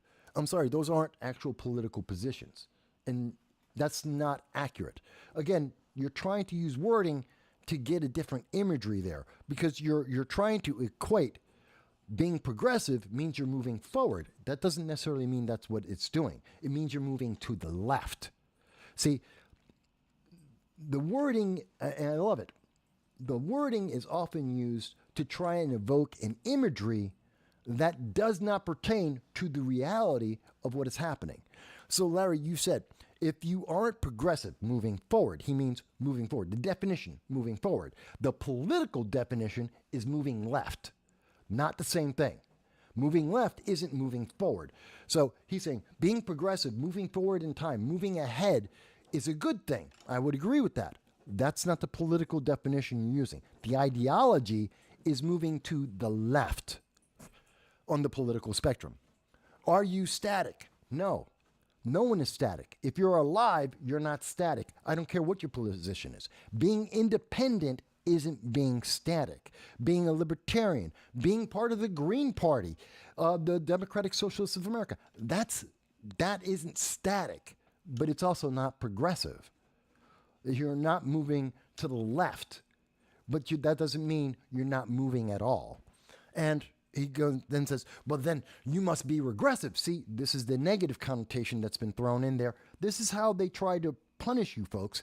This is how they try to use the 30-second words to try and trap you. Well, then you must be moving backwards. You're regressive. Well, that's not true, especially politically, it's not true. But the answer, the equivalent in this, isn't regressive, it's conservative. It means moving to the right, being more right-leaning. See, so Larry, you've tried to do a play on the words. It doesn't work. It's inaccurate. You're trying to mix terminologies, and you're assuming that I don't know the difference between the definitions of these words and the political usage of these words. I do. And so does my audience, I like to believe. And if they didn't, they just heard me define that clearly. So you're trying to mix terms to try and get imagery to evoke a feeling to convince people, well, you should agree because you feel like this is the right thing. But it's not, because that feeling is false. This is why Alexandria Ocasio-Cortez in 2018, in talking in 60 Minutes, said she doesn't want to be empirically, mathematically, or semantically correct. She wants to feel correct. Because she isn't trying to do the right thing. She just wants people to feel good about doing the wrong thing. Okay. So we've covered a lot of ground here. And by the way, John Cordisco, I saw you. You dropped in. Congratulations, John. He's had a stellar year. He's gotten to 7,000 subscribers. I'm very happy for him. I helped John start off, helped him with some tips on how he could build his channel a couple of years ago. And here he is. Now he has surpassed my channel. He's at 7,000 subscribers, well on to his way to 10,000. I am happy for you, John Cordisco. I hope in 2024 you hit 10,000 subscribers. I myself, I'd be happy to have 5,000. By the way, if we haven't mentioned it, if you are enjoying the show and looking at the sources that we have done and seeing how we are breaking down all the issues and trying to address your concerns, your questions, and even challenges from the left, then please like, share, subscribe. It's your gift to me for the holidays. Like, share, subscribe. It costs you $0. It does not change anything in your life, but it makes a big difference in my life to beat and overcome the algorithm and suppression that is happening at YouTube and Google and the left-leaning social media. It costs you nothing. We would really appreciate it. And if you choose to, you can also join our Patreon. It's $1.50 a month. Think about it. You can spend $30 to see the Marvels. You can spend $30 per person in your family to go see Aquaman, or you can spend $15 a month to subscribe to whatever service online to watch those kinds of movies and be completely disappointed and waste your money. You could be spending $15 a month to see Rebel Moon, another horrible movie. Or you can spend $1.50 a month and you'll get 30 hours of content from me. That's, I guarantee you, going to be more entertaining than Rebel Moon or Aquaman or the Marvels. Whether you like it or not, that's a different thing. So you can do that. Or you can make a one-time donation to us at PayPal. I'd appreciate that too. But honestly, in 2024, I just want to hit 5,000 subscribers. That's it. 5,000 subscribers, and I'll be happy. Let's see. So I took the time, and we do try to do this on the program, to address questions from the left. This shifting panorama that the left tries to put out there as they fortify the 2024 election, as they try to fortify their positions, because they don't like it when people actually do an analysis that is not about emotions. You can feel any way you wish about illegal aliens. You can feel any way you want about the food crisis and how that is impacting countries around the world, and whether that qualifies as someone being a refugee, and whether that refugee should be able to break our laws and bankrupt our cities. That you can feel any way you want about that. But I'm talking about what is actually happening and how it's going to affect your life, the consequences. And that's where the left gets very upset, because they can't address that without losing the discussion. They lose the argument. Kamala Harris was hired. She was put in charge in March 2021 to reduce the amount of illegal immigration and to manage our open border. She has failed, but she wants to be reelected. Democrats want to reelect Kamala Harris for her failure, her epic failure at protecting our southern border, in reducing the amount of illegal immigration. Why would you want to rehire somebody who failed in the most dramatic manner ever? We've had more illegal aliens entering America, about 2.5 million per year that we know of. And Kamala Harris should be VP again so she can continue to fail, so that we can continue to have these kinds of numbers. By the way, where is it in the news? I have a story here. It's not just that she failed. Where is it? There are... Bear with me. Where is it? Kamala Harris failed. There it is. So, something that a lot of people didn't notice. Another thing that wasn't being promoted by the mainstream news media. And I include the left and right on this. This was a secondary story. If you didn't know to look for this, you wouldn't have known it happened. But we just had to deport an Iranian national, a man coming from Canada. Everyone talks about the southern border, northern border. Coming from Canada, a man who is wanted for terrorism, terrorist activities in Canada, tried to come into America October 10th. At the same time that Hamas was attacking Israel, he tried to get into the United States and was denied entry. 2 days later, October 12th, he tried to come into America again, and he did get in. He got caught illegally entering the United States as an individual on a known terrorist watch list, wanted by Canada. That's news you didn't hear about. That wasn't on MSNBC, it wasn't on CNN, it wasn't on ABC. The New York Times really didn't care about it. They didn't tell you at the time. To be fair, everyone was talking about Israel, but the American border, the Canadian border, New York State's northern border, no one wanted to talk about that. I understand. And I missed it too. I'm just as much at fault. But here's the thing. Now that we know that this guy got deported, we have to ask the question, why is no one paying attention to the northern border? We have to ask the question, when we have these illegal aliens, when we have this open border policy, we have a sanctuary state, why did he try to come to New York State? There are other states he could have tried to get to. He went to New York State. New York State's a sanctuary state.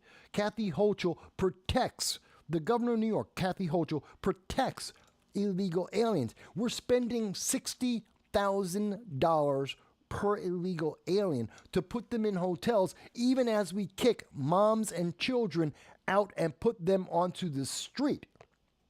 He picked New York for a specific reason. Now, also, as an individual, this Iranian who is wanted for acts of terrorism in Canada, well, we have to also wonder, gee, New York City also happens to be one of the most densely populated cities in the world. New York State has a huge population, 20 million individuals. We're looking at the financial center of, well, pretty much the world. Wall Street is in New York State, in New York City. How much damage can well, we know. Look at the damage they did when they struck the Twin Towers. What about when they bombed the Twin Towers before that?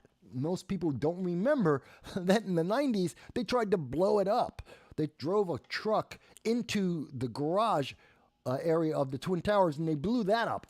But it was built really, really well, so it did not work. But they had been trying a couple times to tear it down. And it only takes one individual to do that. Or it only takes one individual to have a shooting like in the Boulder, Colorado, or the Orlando nightclub, or San Bernardino, or Fort Hood. We can keep going. What about the black supremacist subway shooter in New York City? Oh, you forgot about those people. What about the guy, Darrell Brooks, who used his car to run over people in a parade? Yeah, it only takes one, and this is an Iranian terrorist, or I should say an Iranian on a terror watch list. Iran, the nation that sponsors the most terrorism in the world, and he got into New York State. Here's the other thing that's really important. The thing in this story that is not being hyped up, that is not being addressed, the part that nobody's really talking about, there are,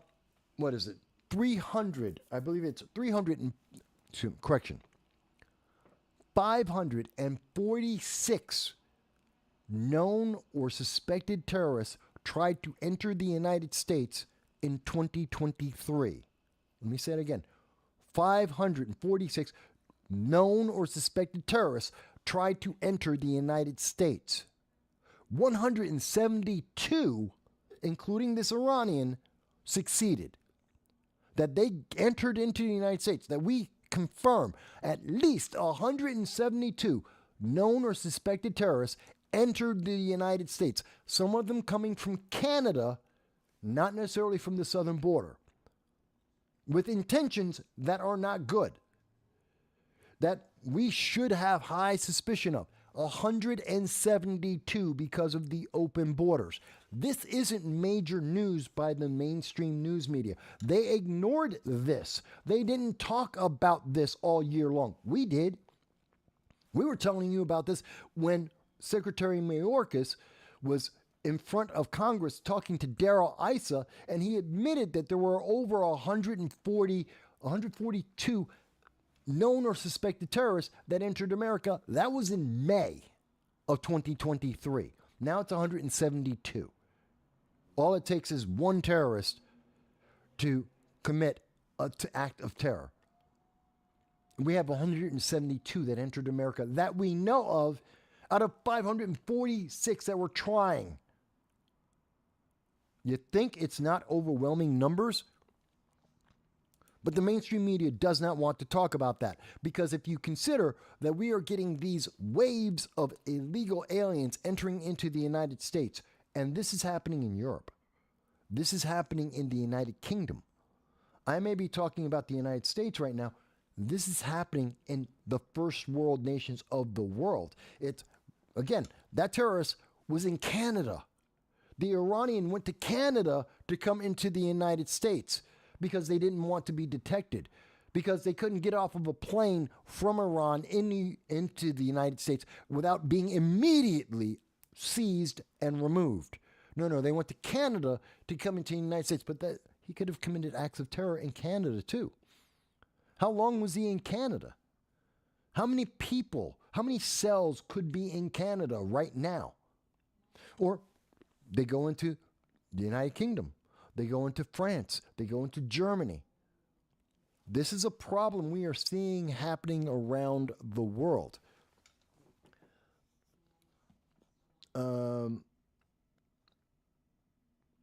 And yes, John, you can have my comb. Yes, John, you can have my comb. So I want you to understand, this isn't just a United States issue. This is, obviously, this is an issue for Mexico. This is an issue for Canada. Because the same lunatics, the Hamas, the Hezbollah, the Houthis, who want to kill everyone that does not believe what the Ayatollah of Iran has said, they want to kill people in Canada and Mexico just as much as they want to kill Americans. They want you eliminated because you don't believe what they believe. You believe in LGB. You believe that women should be able to read and write and have a job. They don't believe that in Hamas, Hezbollah, the Houthis, Iran. They don't believe that. They will kill you for that. They have said so repeatedly for decades. Be as progressive as you want to be, they will kill you for that. That's what they say. And as these kids are running around saying, oh, we've got to protect, we've got to support Hamas, you're supporting people who want to kill you and will do so in a heartbeat. It makes no sense. The second you start to think about it, it makes no sense, which is why they tell you how to talk about feelings and they give you 30 seconds and they move on to the next story. So you can't think about it, so that you won't change your election. Which is why we have people like Larry was doing saying, Mike, but wait, there's another story. You don't understand, Mike. You should be afraid of the right. It's bad to be on the right. It's bad to be a conservative. Larry, I got it. Those were your feelings. That has nothing to do with the reality that the progressive ideology has led to failure. It has hurt poor people. It has endangered people's lives in the United States, in the United Kingdom, in Europe. That is a fact. It's not a question. It's a fact. You may not like that feeling to know that, but it is a fact. And it doesn't matter what you feel, because that fact is a problem. And that's what I have to say to all of those on the left. So, let me go back, and there's more. But again, this is what Kamala Harris has done. This is her job, her on the job. In 1 year, it is a more than 40% increase. 46 times. We've had an increase of 46 times as many terrorists, known or suspected terrorists, illegally trying to enter the United States under the Biden-Harris administration, under Kamala Harris protecting our borders. A 46 times. Not percent. Times. That's a multiple. It's exponentially higher. But, we're not supposed to talk about that. And I know it's, Mike, but it's the new year. The new year should be a time of change, which means let's close the border. We know leaving the border open doesn't work. Close the border. How about that? There's a New Year's resolution that I would love to see. Close the border. Stop allowing known terrorists to enter the United States. Stop spending money on illegal aliens, people who broke the law. Why are we rewarding them for being criminals and violating our laws? Defund any city or state that claims sanctuary status. If you are not following the law as a city or as a state, why are we giving you our tax money? You break the law. Again, as a city, as a state, that means you lose. You lose the funding. It's a punishment. The same as we would do for anyone else breaking the law, except we can't take a state and put it in jail. We can defund it. We can't take a city and put it in jail. We can defund it, and we should, because we know for a fact they are breaking the law. We have immigration laws. Every sanctuary city, every sanctuary state is breaking the law. Stop funding them. There's a New Year's resolution. You want to see the country be improved? You want to see inflation go down? You want to see the national debt go down? You want to see America's credit rating improve and be upgraded instead of downgraded? Oh, fantastic. Close the border. Punish sanctuary cities. That's a start. And I guarantee you that will help us. Immediately, people will see a positive benefit out of that. By the way, Matthew J., you were asking me earlier, what are one of the things I expect for 2024? The United States will have its credit rating reduced again. This will be the third time, which means that all of the major credit rating agencies in the world will have downgraded the United States. When that happens, inflation will gap up, something that no one wants to talk about. No one wants to tell you the truth. This is why I want you to buy 10% more food every time you go to the store. They're not talking about is when the United States, when our credit rating goes from AAA to AA, there's a massive gap. It is a chasm. It is like jumping off of the Empire State Building. It is a long way down to that next level. And that means that interest rates will go up for everything. Everything will become more expensive because we're no longer guaranteed to pay off our debts. We're mostly guaranteed to pay off our debts. 90% sure that the United States will pay its debts, that the United States will not go bankrupt. 90%. We're going from AAA, which is a guarantee. You give the Americans $1, you'll get $1 back. Guess what? Now we're saying 90% sure. You know what? You give Americans $1, you'll get 90 cents back. We are virtually sure of that. That difference means higher interest rates. Higher interest rates means every loan, every credit card, every bill, everything costs more. Every trade deal costs more money because you're less trustworthy. And to make up for that lack of trust, you pay extra. Now, is it going to be huge and insane? No. We're not becoming Brazil overnight. No. But it is going to be a difference. And the people who are going to notice that difference the most, poor people. The poor are going to notice this a lot more than anyone else. When the credit rating of the United States goes to AA, there will be an increase of the number of poor people in America. Probably an extra 100,000 to 500,000 people will become poor almost overnight. You're going to see more houses foreclosed on because interest rates will jump up. People will not be able to afford their cars. They won't be able to afford their lifestyle. They won't be able to afford their college debt. We're going to see this affect every aspect of life. And by the way, that also affects every other nation in the world.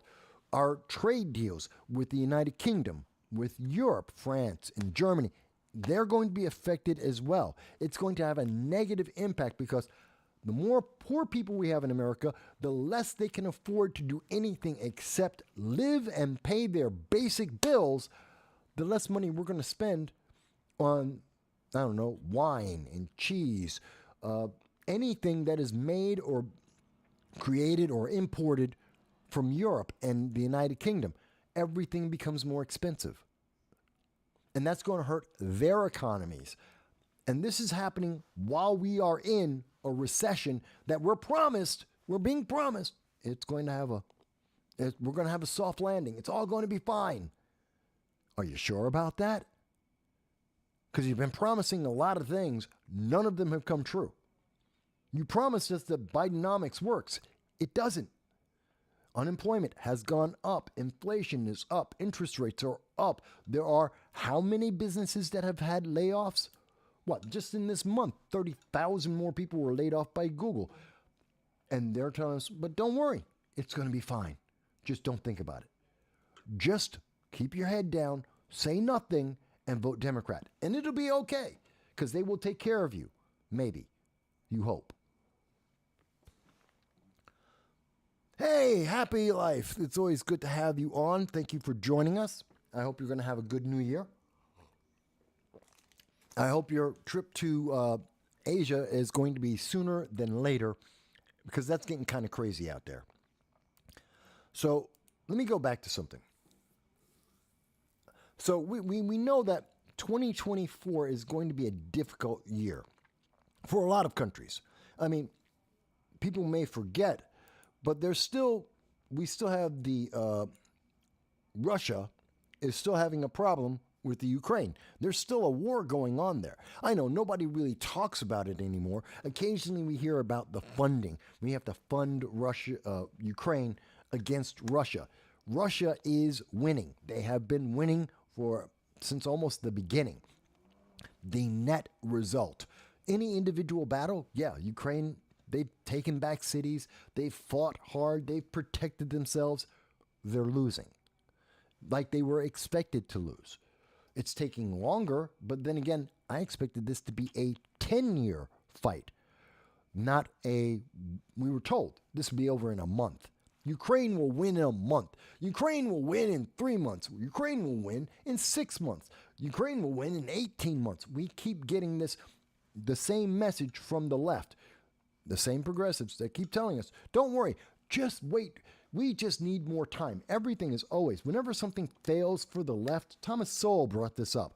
The left never has to justify why things failed. They'll just tell you, throw more money at it, throw more time at it, it will eventually work out. You don't get the same response to anyone else. If you're a libertarian, if you're a conservative or Republican, they're going to tell you, oh, see, you failed and you've got to explain yourself right now. But a progressive, a Democrat, they fail. Oh, we just need to give it more time. We didn't spend enough money. We didn't put enough resources into it so that it will be a success. Just give it more. Give up your freedoms. Give up your questions. Stop thinking and just do more whatever we say, and it will eventually turn out okay. There is never an end point. There is never a timetable at this. We have spent over $17 trillion on the war on poverty. There are more poor people today than when we started with Johnson's war on poverty. It is a failure. Democrats will tell you, oh, well, that's because we didn't spend enough money on it, and we need more time. Put more money into it, give it more time, and eventually the war on poverty will win. It doesn't work. Just admit it's a failure. Illegal immigration, we just need more time. It failed. Cities are going bankrupt. Infrastructure is falling apart. We're throwing moms and kids into the streets. It's a failure. Oh, no, we just need to give it more money and more time. There is no more money. Okay. But we see this over and over again. Okay, and Happy Life says they're going to Vietnam in August. Fantastic. Be safe. I hope you're going to have a good trip there. It should be okay.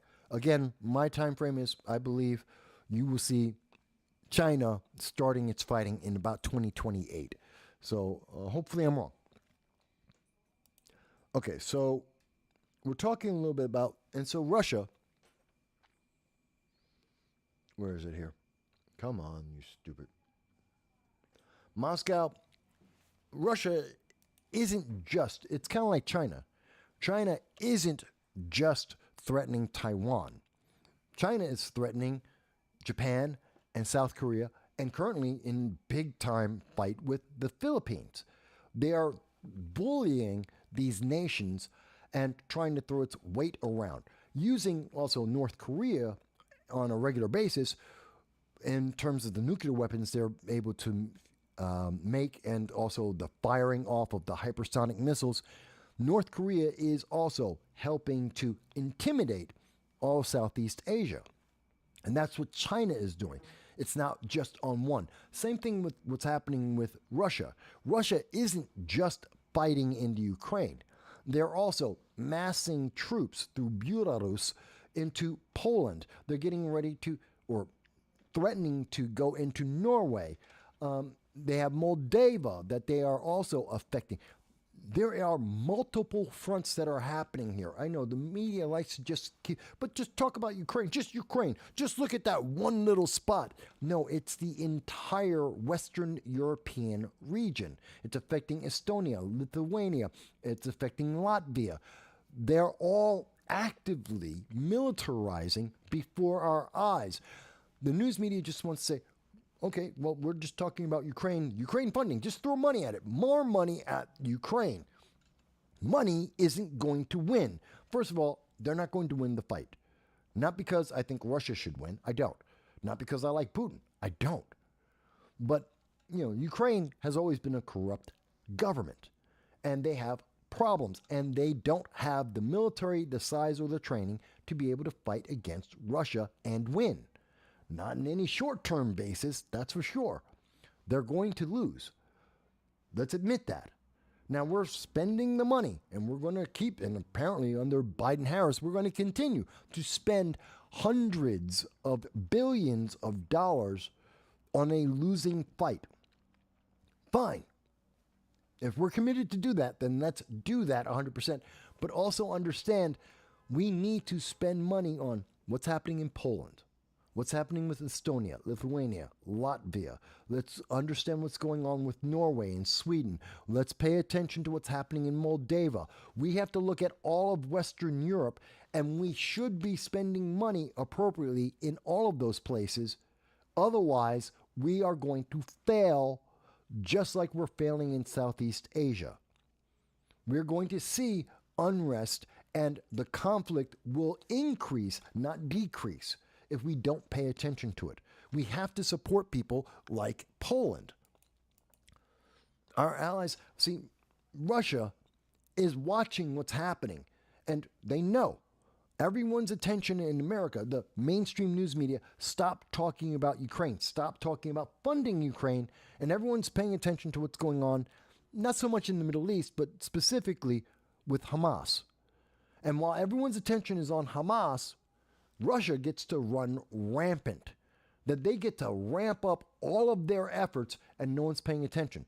And while Democrats are saying, oh, well, I don't know if I want to actually fund our only ally in the Middle East, while we're hearing the colleges run around saying, oh, you've got to support Hamas, you have to support global terrorism and genocide, no one's paying attention to what's going on in Western Europe. Just like we're not paying attention to what's happening in Southeast Asia. These are the three areas that are going to have a simultaneous war front. It's three regional wars, not World War III. We've been saying it since 2021. This is the true terror that we have to face, and it is worse. If it were World War III, it would be easy. All you have to do is beat one thing. Everything is unified. When you have all the fronts, when there's an axis and an alignment, and you're fighting, everyone is in the same group. They have the same idea, the same goal. You can beat that. We're looking at three different things. The reasons why Russia is going into Ukraine and is threatening Western Europe is not in any way connected to the reason why China wants to go into Japan and South Korea and is threatening the Philippines as we speak. They're totally different issues, totally different politics, and neither of those have anything to do with the issues in Iran that wants to genocide Israel, genocide the United States, as it is trying to fight for power against Saudi Arabia and influence what's happening in Syria and Iraq. Totally different reasons. Three separate wars. It's not World War III. It's three regional wars. And we have to treat it like that. And we have to have a leader who's smart enough to identify that and to allocate our resources, our troops, and our planning in that understanding, which we are not doing right now. Biden was completely focused on Ukraine. Then he stopped, and now he's paying attention to Hamas. And then he's going to stop and pay attention to, maybe, eventually, Taiwan. But he only does one at a time. Kamala can't do any of them at all. And our allies are saying, no, you've got to be in each of these places. These are all directly connected to America. Japan, directly connected to America, is in conflict with China. The United States is directly in conflict with China. Iran has directly promised to kill America. Russia is going into Europe, where our allies are and who are being directly affected. The United States has a huge presence in each and every one of these things, and Joe Biden can't keep up, and they know it. The enemies of the United States know Joe Biden cannot keep up. Kamala Harris has no clue whatsoever. There is no one on the Democratic side or the progressive viewpoint that have any clue about how to deal with this. And the alternative answer for the left is RFK Jr., a man who believes in isolationism. His answer is, let's just pull back to America. That doesn't work.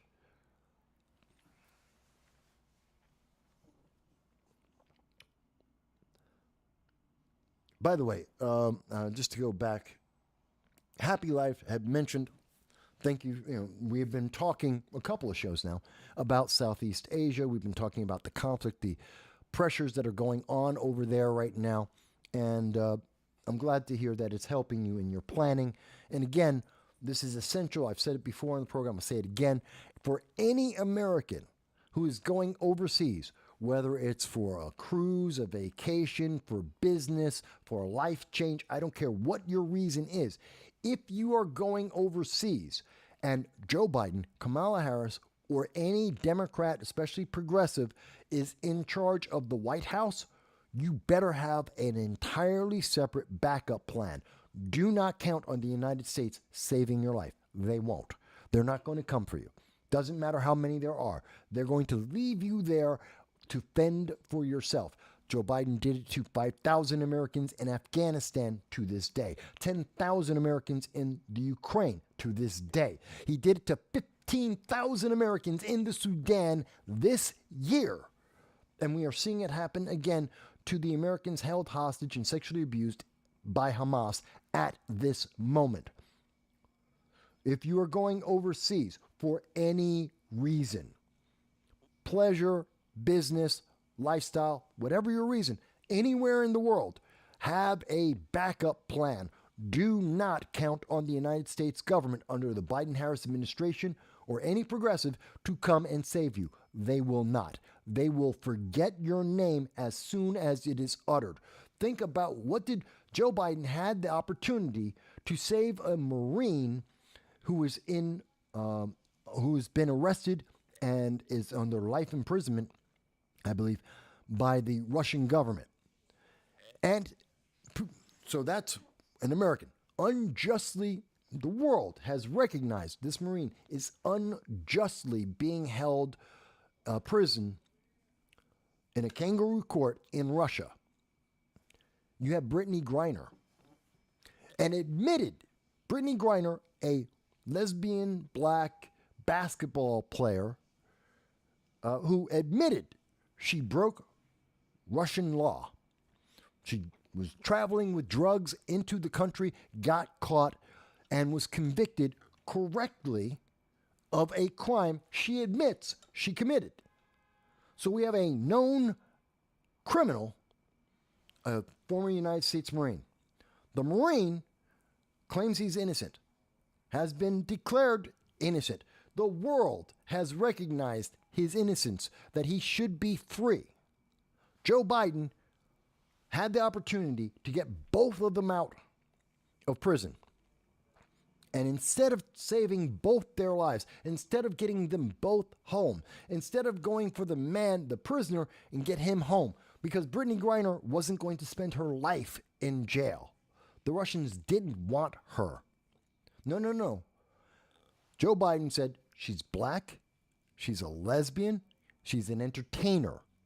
He brought her home and left the Marine. He's still in prison. This is what's going to happen to you. Are you a black, lesbian, entertainer, international sports star? Are you a movie star? If you are not, then the progressives will leave you wherever you are. If something happens, they're not coming for you. The regular Americans who did business and lived in Sudan, 15,000 of them, the Biden-Harris administration told them in May, figure out your way home. Don't ask the American government to do it. It was in October, the end of October, beginning of November, the Biden-Harris administration was charging Americans to come home. If you were trying to get home while Hamas was busy trying to attack and capture and kill Americans, you had to pay $3,000 to the Biden-Harris administration, the State Department, for them to get you to Europe so you can come home. It's infuriating, folks. This is what 2023 was. This is what happened in 2023 when you stop being placated by feelings and news media that are giving you sound bites saying, it'll be all right, don't worry about it. Illegal aliens, terrorists trying to invade our nation, cities going bankrupt, Americans abandoned to be tortured and killed around the world, no safety, inflation going higher, with the prospect of it even going higher than that. Bankruptcies are increasing. This is the reality that we are walking into 2024. We have no international policy. Joe Biden has no idea what he is doing with any of these regions. He has no plan. We have our military is shrinking. Some of it on purpose with the Navy. We're cutting that in half. Some of it not on purpose because we don't have enough military recruitment in the Army, the Navy, and the Air Force. They all missed their numbers. No one wants to defend a progressive America. No one believes in a progressive America. Our economy.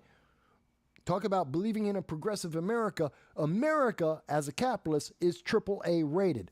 America, as a progressive nation, is less than AAA rated, which hurts poor people. We are guaranteed to have another 6% inflation just because we're spending $35 trillion we don't have. That's a guaranteed increase in inflation between now and January of 2025. It is a guarantee we are going to spend another $1.5 trillion we don't have. That will hurt poor people. That's a fact. It's a guarantee. It's already been put into writing, black and white. Progressives are not here to help you. They're here to make you feel bad about how bad your life is. They're here to make you feel happy about being a serf and peon. That's it. That's why they talk about feeling so much, how you feel. They never tell you how you're going to be better. They'll tell you how to feel better. That's 2024. That's what you can expect going forward. That's what this election is about.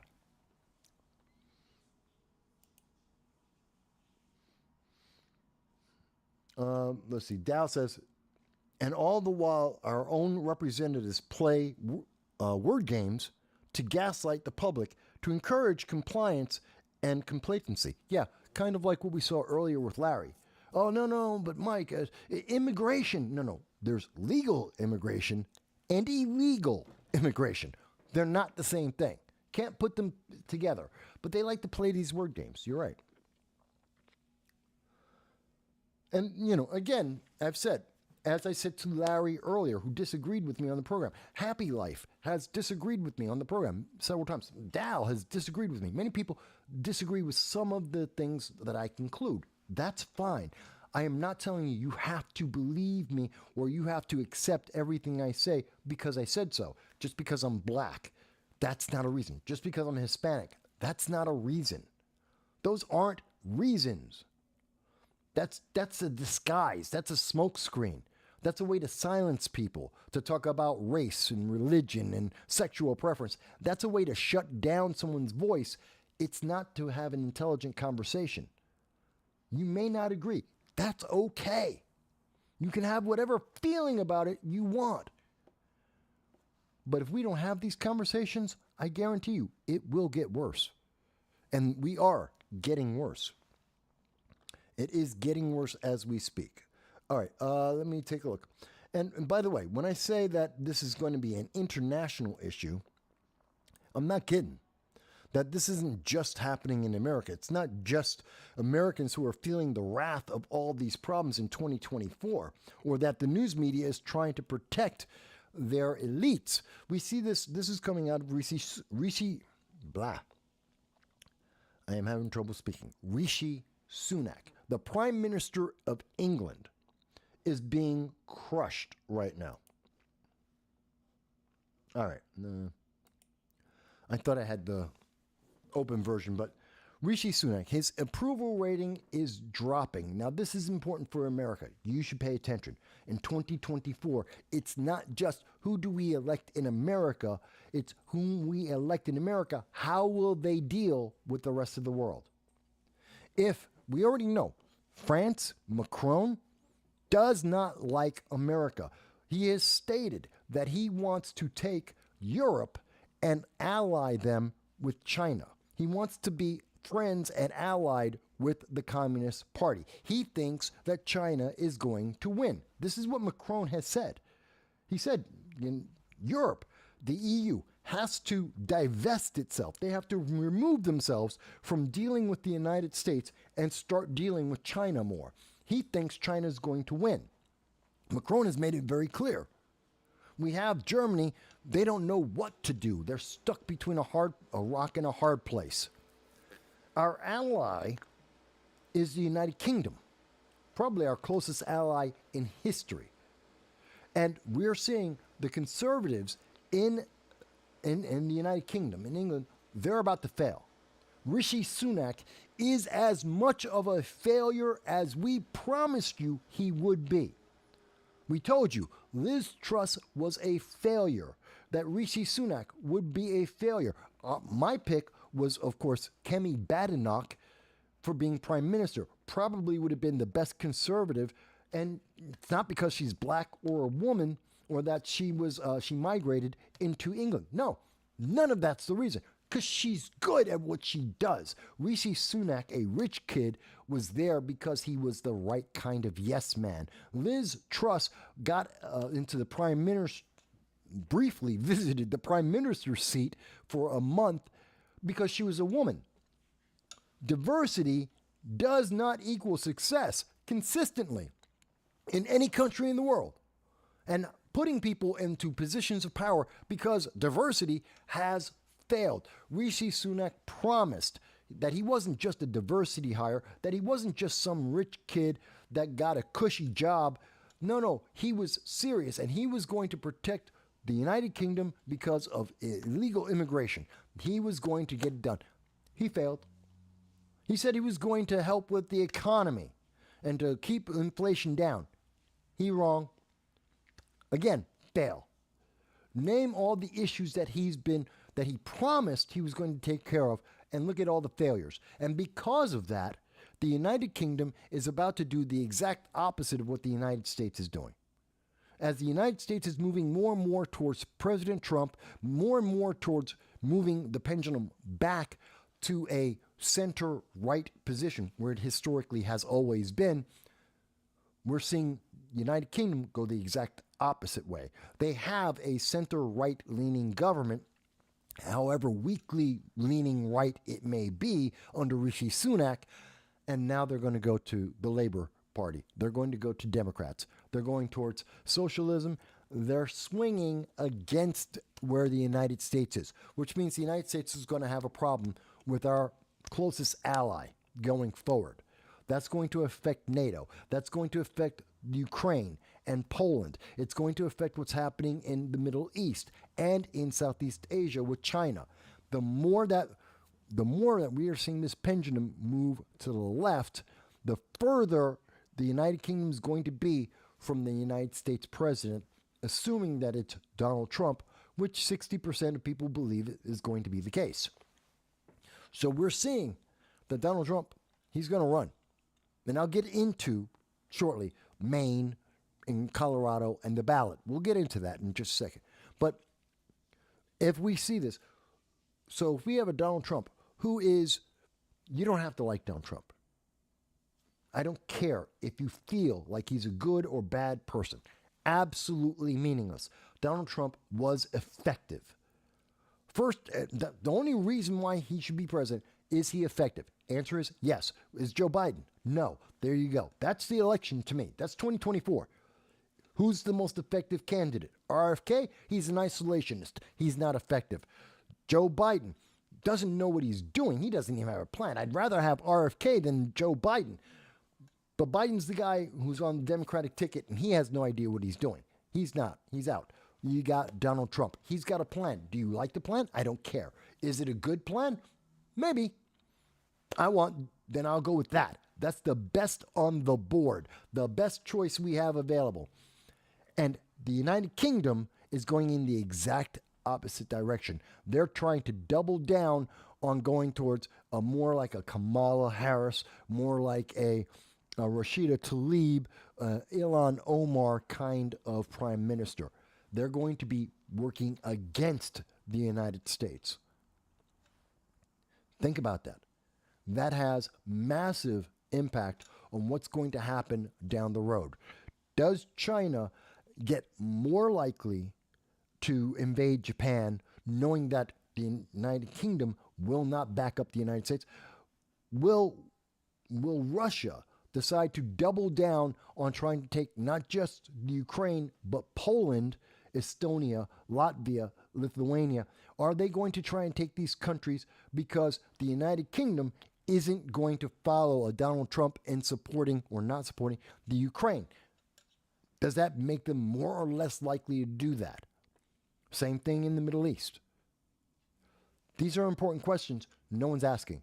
And you're not going to hear about it because the mainstream media wants to fortify the 2024 election. They don't want you to think about this. You're not supposed to have a question about this. You're not supposed to comment on this. So that's a little bit about Rishi. And when I say that these countries, they're doing this through their puppets, I want you to understand.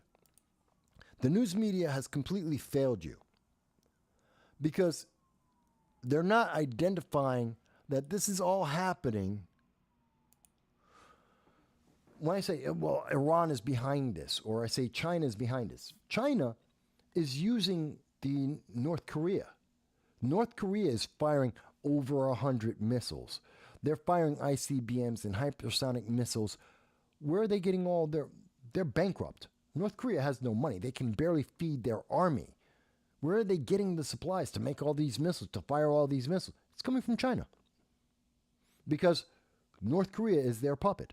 North Korea gets to put pressure on South Korea. They get to put pressure on Japan. Every time they fire a missile, who are they firing at? South Korea and Japan. Who does the United States have a treaty with to protect? Japan. Who do we have an agreement to protect? South Korea.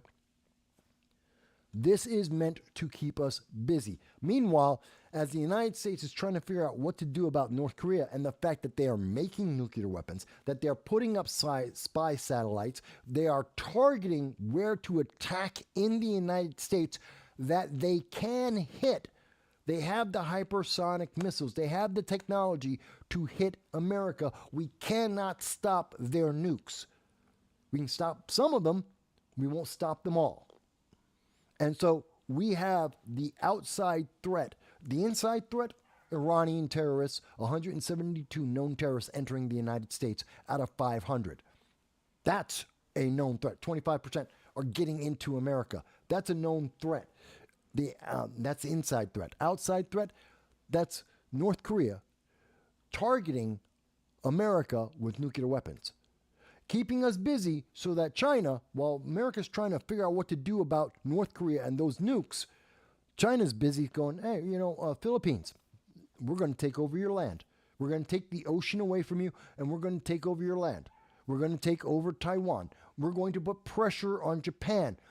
While the United States is busy, they're able to do what they want to do. And that's what we're seeing here, where Kim Jong-un is saying that he's going to produce more spy satellites, make more nuclear bombs. He's going to threaten America. He is targeting us because China said, go for it. It keeps everyone busy so China can do what it wants to do. And nobody wants to have this conversation about it. So that's one of the bad guys. I'll give you another example of, and by the way, when I said this, that they're planning to do all this, I'm not kidding. Again, when I said, people think, Mike, you don't know. How could you possibly know all this? Here's the news.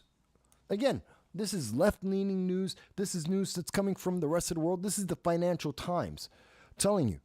This is when Xi was telling you. He's going to go to war. It's not a question of if. He is going to war. It's a question of when. When is America weak enough for China to move forward? When has China moved all of their logistics into place to do that? We are in the logistics phase. If this were a game, this would be the logistics phase of Risk or any of those kind of world domination games where you put all your pieces and get them massed up in just the right areas so that you can sweep in and attack and have a massive attack all at once. This is what we are going through right now. This is what 2024 is. It is the logistics phase of 3 regional wars. That's it. If you think the Hamas conflict right now with Israel, that's the Middle East war of the future, no, it's not. Don't kid yourself. That is not the peak of the problem. The United States is now getting involved in Jordan, in Syria, Afghanistan, and we're fighting with Hamas, Hezbollah, the Houthis in Yemen. Indirectly, we're fighting Iran. All of this is, we're fighting Iran, but we're fighting around it. We're so busy chasing after the little guys, these little threats, we're missing that the whole point is Iran is the one that's in charge. They're the problem. They're the leader. It's the same thing that we're seeing here with North Korea. They're not the problem. China is the problem. China has the plan. That's who we should be going after. That's who we have to deal with.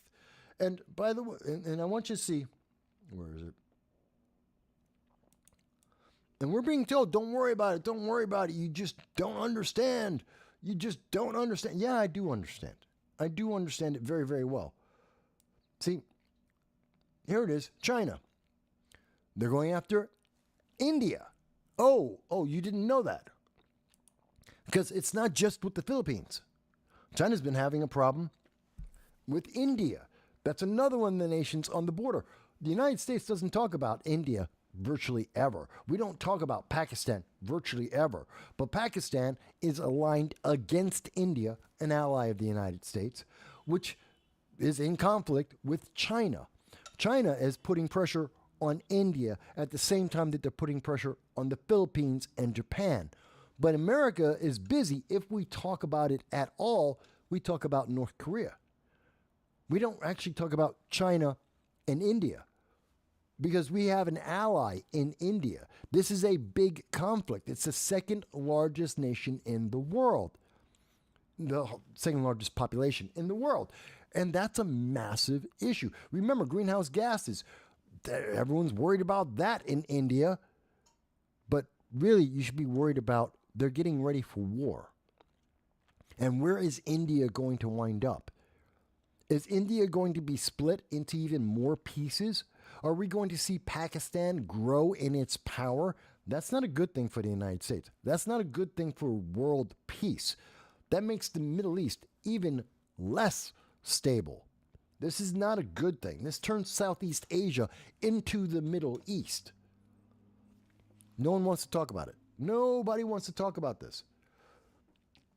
That China, very quietly, is attacking. And by the way, they're not alone.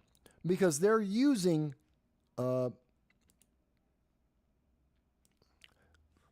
their ally, or, well, I wouldn't quite call them their ally, but we are seeing that China, which is aligned, is working with, China is working with Iran and Russia. You know, they've been trading hypersonic missiles, oil, gold, resources, and it's been going from Russia and into Iran and into China, and from China into North Korea to Russia, and to, it's that web. Those four nations working, they keep trading everything between. And what do we see now? Oh, the more pressure that North Korea, that China are able to put into Southeast Asia, the less that the Biden administration, the progressives, have focus on the Middle East. They don't know what to do. They can't address Iran if they're busy trying to figure out what China is doing, and they're trying to fight in Western Europe. And they don't know how to multitask. They can't handle that. It's too much for them. They were trained in Harvard. They were trained in Columbia University, at Cornell University. They are entitled. They don't know how to multitask. They don't know how to work hard. They're entitled. They should be able to sit back and work easy. And this is the problem. And so we're seeing that to be able to help China, to better help China, we're seeing that, where is this? I thought I had it highlighted here. Nope, I don't. Thought I had it highlighted. Okay. To better help China, and therefore help itself, Iran has the Houthi rebels attacking Indian Navy commercial vessels, just like they have, the Houthis are attacking Japanese commercial vessels and American vessels. This is Iran. And Iran is doing it because it helps China. India is starting to get uppity. India is maybe willing to help the Philippines because it's against China. No problem. Iran is going to attack India, but they do it through the Houthis, so it's not India doing it. It's not Iran doing it. You're not supposed to think about that. You're not supposed to notice that these are connected. And the problem is, again, over and over and over again, we're seeing how this is connected. Because where does that go? Well, that takes us to Iraq. Oh, yeah. Where'd that come from? Iran. Iran is attacking in India. Iran is attacking the United States. India is an ally of the United States. India is not aligned with China. This is a reason why Iran is willing to attack them. It's not just them, by the way. Let's see. Here it is. And what I'm saying, it's all happening. It's happening in the Red Sea, as you can see here. Bear with me. It's happening in the Red Sea. But it's also happening in Syria.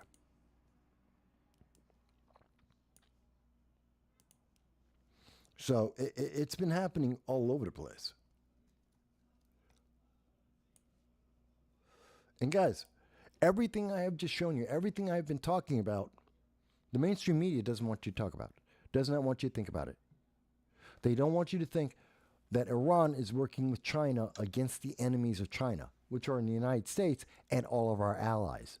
They don't want you to think about how these nations are working together, not because they all have the same belief, not because it's World War III, but because it's three regional wars and they all have the same enemy, the United States, number one.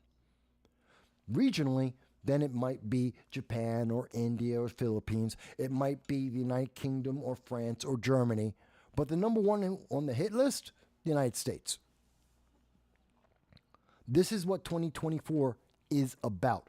What you think it's going to be about, totally different. If you're following CNN, if you're following MSNBC, if you're following the New York Times, the left-leaning mainstream news media, you have a very different idea of what this election is about. You may think that this election is about poor people. It's not. You may think that it's about trying to get people jobs. No, it's not. You may think it's about the environment. No, it's not. It has nothing to do with any of those things. You may think it's about how you feel. It really isn't. That's not what 2024 is about. But let's actually talk about Trump. Okay? So let's actually talk about. Hang on one second, I'm typing it out. Let's talk about Maine, Colorado, and Trump. Let's get into it. You knew this was coming. It's only been 2.5 hours. Enough of the overseas. Well, I've kind of mixed in what's happening overseas, international, along with the United States. We know that the United Kingdom is on a rough patch. They're going to be distancing themselves from the United States. Even if we see Joe Biden or RFK, either one, become president, even if it were Gavin Newsom, the United Kingdom is going to be at arm's distance from the United States because the Labor Party is basically the Democratic Socialists of America. They're kind of the equivalent. They are socialist, communist. They hate America, and they'll be at arm's distance from us. They hate being British, let alone being American. So the replacement for Rishi Sunak, unless a miracle happens, isn't going to be anyone who's going to help the United States. Let's be clear. Even if it's Joe Biden, even if it's RFK Jr. We know that Emmanuel Macron and France are trying to take all of the European Union and turn it against the United States and align it with China. So all of our major allies no longer are with us. We know that Justin Trudeau in Canada, think about it, we got the terrorists coming in from the north. We know that they are more than happy. Trudeau has said he wants to emulate Mao. He likes the communist system. He is willing to punish his own people, as we saw him do in 2020. Punish his own people long term. People still have their bank accounts frozen. He's still taking money away from his own citizens. He has defunded, taken away their rights to be able to have a firearm to defend themselves. He doesn't care. Again, these are rights that the Canadians don't have. Again, it's isolating the United States. We have no one to lean on that is going to just be there just because they're our friend. Everyone is distancing themselves.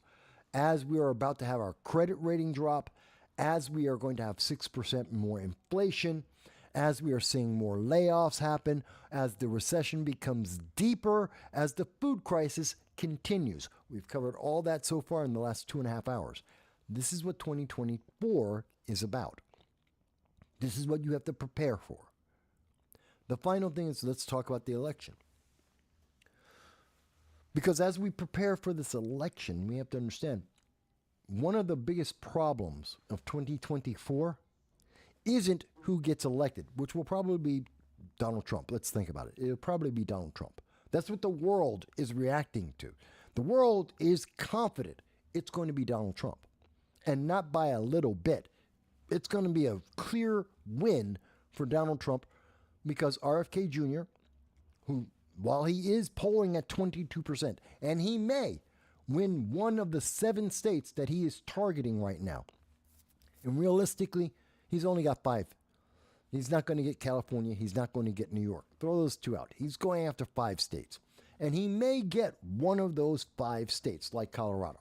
Okay. Doesn't change anything. It changes politics, but it doesn't change the outcome. Trump still wins. Even without Maine, even without Colorado, even without California or New York, Trump still wins. I want to say that again. You could remove Trump from the ballot in California, New York, Maine, Colorado. Trump still wins. You could take away Illinois or Washington State, Trump still wins the election. He wasn't going to win any of those states anyway. He really wasn't going to get any electoral ballots there. The race to 270 doesn't include New York State or California or Colorado and pretty much Maine either. They're not part of the map that he was looking to win. That should not shock anyone. And notice, every state that's saying that they want to nullify the vote are all bluer than blue states that Trump wasn't going to win anyway. Except for Michigan. To be fair, Michigan, after Colorado said, hey, Donald Trump, he can't be on the ballot, Michigan said, that's just silly, and said no. Gavin Newsom said, that's just silly. That's a no. But now we have Maine jumped onto the bandwagon with Colorado. Said, no, it's true, it's real, yeah. We're all there with you. This is the insanity. And I'm not just saying this because I'm saying it. This is what Colorado has said. Where is it? Where is this idiot? This is one of the most stupid judges I've ever seen in my life. Yeah. So I have this for you. Let me show you. So this is the judge from, where is it? Well, come on. Here it is. So this is the main federal judge. Oh, no, wrong story. Darn it. Wrong one. Hang on. Pulled the wrong one. There. Pulled the wrong one. I'll get it corrected. Bear with me. I'm one man. I'm trying to do all this by myself. Here we go. Okay, so this is, let's do that. Maine's Secretary of State. Okay? Maine is trying to justify their feeling. And it's in these two paragraphs right here. And you can read this for yourself right here. As we are, you can see this in this paragraph and this paragraph. And what you hear from Maine is that this is all about feelings. They don't have any proof. They don't have any justification. There is no reality to this. Let's be very clear. All of this, Colorado, Maine, people who are trying this in New York, the people who are trying this in California, they all have a feeling. They don't have any facts. They don't have any justification in law. They have a feeling. They feel like Trump did something they didn't like.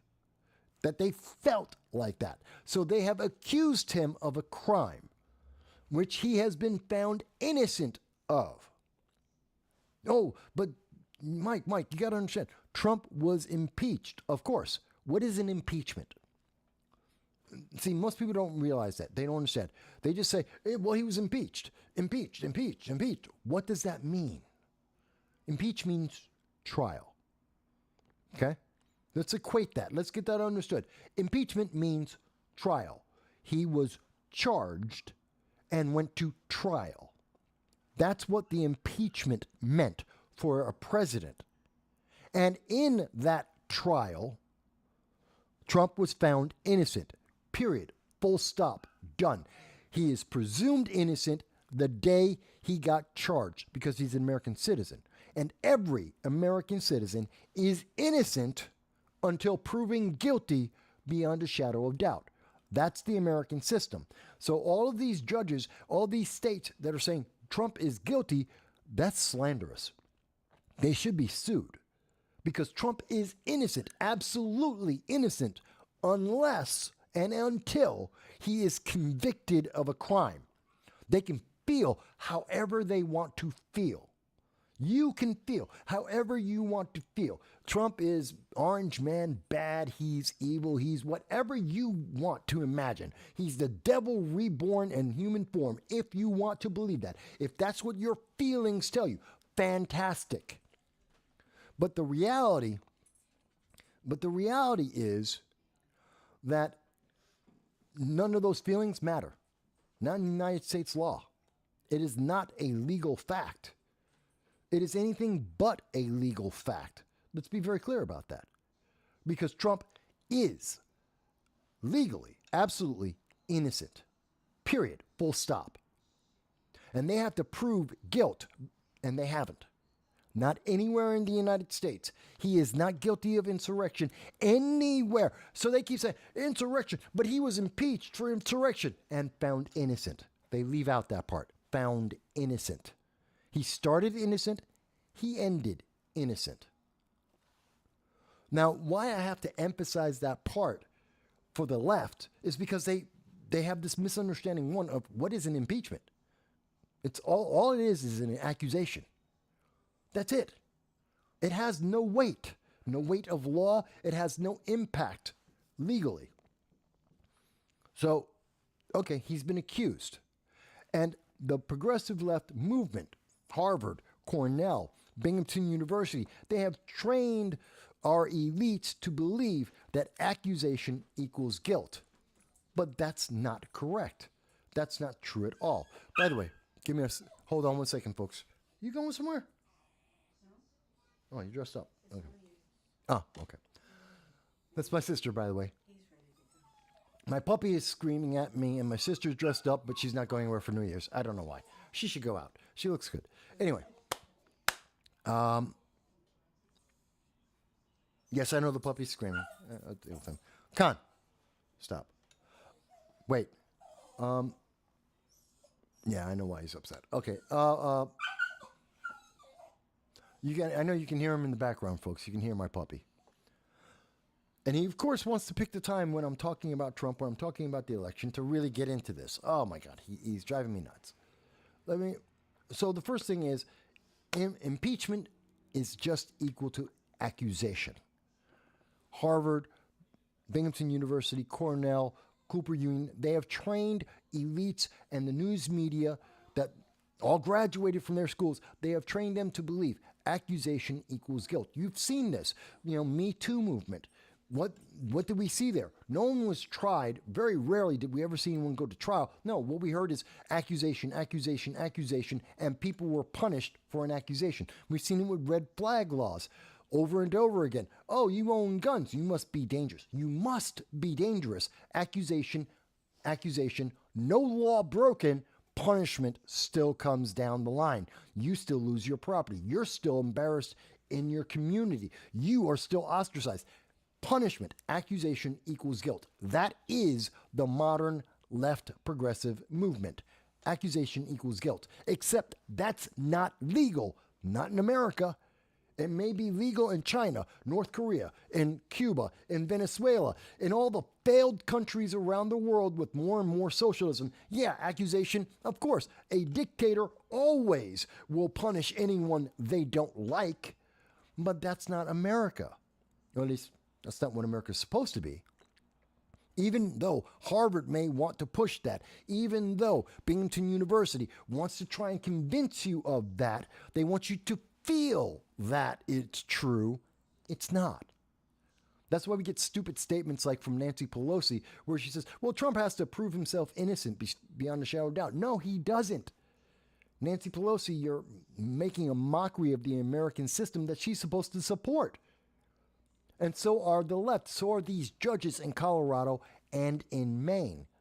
They're making a mockery of our system because they have said they feel that Trump is an insurrectionist. They said he's an insurrectionist. He's never been convicted.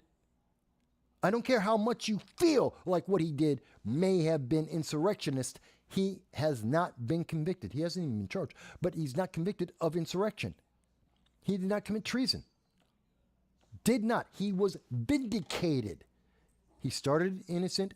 He was vindicated. He is innocent. And them saying that he is an insurrectionist is slanderous and is a crime and is denying Donald Trump due process, another part of the American law system that they don't want to talk about. 14th Amendment. 14th Amendment says Every American gets due process, that you cannot punish someone without giving them their day in court. That you can't just accuse them of something and then punish them.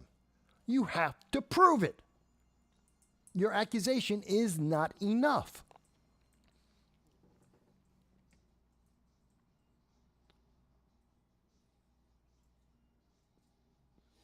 Yes, I know. It is New Year's Eve. I am dedicated to everybody here. I am. Happy Life says, if Trump is convicted of anything, is he disqualified? No. Trump would have to be disqualified from a high crime and misdemeanor. He would have to be able to disqualify him, truly disqualify him. And see, that's why they're going with, it's the 14th Amendment, and they're saying he's an insurrectionist. That would disqualify him. That would do it. If he were convicted, he's not. So even though a judge said he's an insurrectionist, even though the Secretary of State of Maine said he's an insurrectionist, that's their opinion. That's their feeling. It has been reported by CNN, MSNBC, CBS. I mean, look at the news media. I'm showing you one of the other channels. You can see the link in the description. You can go there for yourself. Yeah, they're reporting it as if it's a fact. And they're saying, oh, look at this title. This person with this big title said so. That doesn't mean they're not wrong. It doesn't mean that they're not politically biased. It doesn't mean that they're breaking the law. Just because they have a title, because they got elected, doesn't equal them being right. Another one of the fallacies that the left likes to push in colleges and high schools. I have a title. I must know what I'm talking about. I have to be right. No. I know too many members of Congress. I know too many left Democrats, Republicans, Libertarians. I know people in every single party. I've seen them being elected to every office, and they're idiots. They were an idiot before they got elected. They're an idiot after they got elected. I've talked to them for years, decades. Don't tell me that just because they got elected, they suddenly got smart. They didn't. They're the same idiot they were before. And you can point to John Fetterman, or you can point to George Santos. You can point to AOC. You can point to Biden and so many others. They're wrong. And when they're wrong, they're wrong. They're just as dumb. When they don't know what they're talking about, they don't know what they're talking about. AOC wants to put a bridge from California to Hawaii across the Pacific Ocean. Stupid. It's a stupid idea. Point blank. But, you know, she's a congresswoman. It's still a stupid idea that is impossible. Not just impractical. It's impossible. You make it in a movie, but we live in the real world, except AOC seems to be somewhere else altogether. It's either a really bad movie or I don't know where she is, but it isn't in reality. So I want you to understand that. Let's think about it. Just because they have the titles of Secretary of State doesn't mean she's right. When she is quoting the judge in Colorado who violated the law, convicted Trump of a crime he was never convicted of, and therefore decided to punish him. They want to point to the 14th Amendment. Okay, read Section 1 first. This is why it's Section 1. Due process. You cannot take away his rights without due process, going to court, proving him guilty. Then you get to Section 3 that says if he's guilty, then he gets punished. Does that make sense for people? So, but here's the other part of that. Even though it's Maine, even though it's even though it's Maine and Colorado and California and New York, I'm going to give him all of those, and Illinois, makes no difference. They're not part of the math. They're just doing this because they're trying to guarantee the fortification of the 2024 election. They're trying to make sure that their bluer than blue state stays blue and doesn't become purple, that they get those Democrats to actually show up, because right now the Democrats don't want to vote. They don't want to vote for Joe Biden or Kamala Harris. They don't want to vote for people who have completely failed in the progressive ideas that don't help anyone.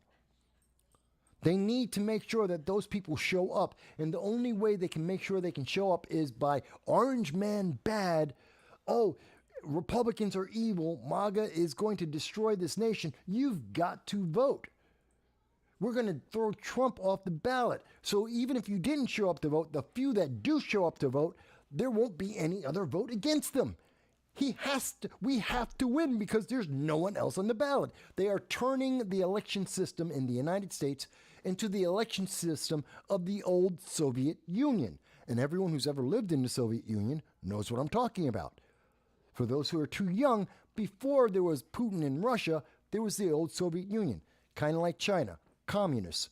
And what did they do? When they had an election, you had a dead guy and the Communist Party candidate. And that's it. You could vote freely for anyone you wanted to.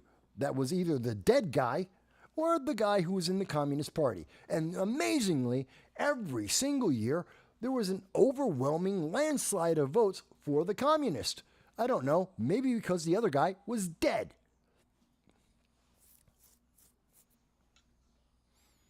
So it's incredible. All right. My dog is upset, and he needs to go for a walk. And I do want to talk about this more. I'm going to come back. We'll talk about it a little bit more. But I have to take care of my puppy. He counts. And it's New Year's, so I got to get him a walk. You've heard him in the background. So I'm going to go and take him for a walk. Then I will come back and finish up talking about Trump and how this is going to affect New York State, how it's going to affect the rest of the country and the rest of the world, and what's going to happen, whether or not we're going to have freedom in 2024. Because it's not just going to end here. More people are going to lose the right to vote. More people are going to be nullified than just in Colorado and Maine. You are going to be you are losing your humanity. They're going to strip you from it. And I will explain that when I come back, but I have to take care of my puppy. I got to take him out. I will be back, and we will finish up at that point.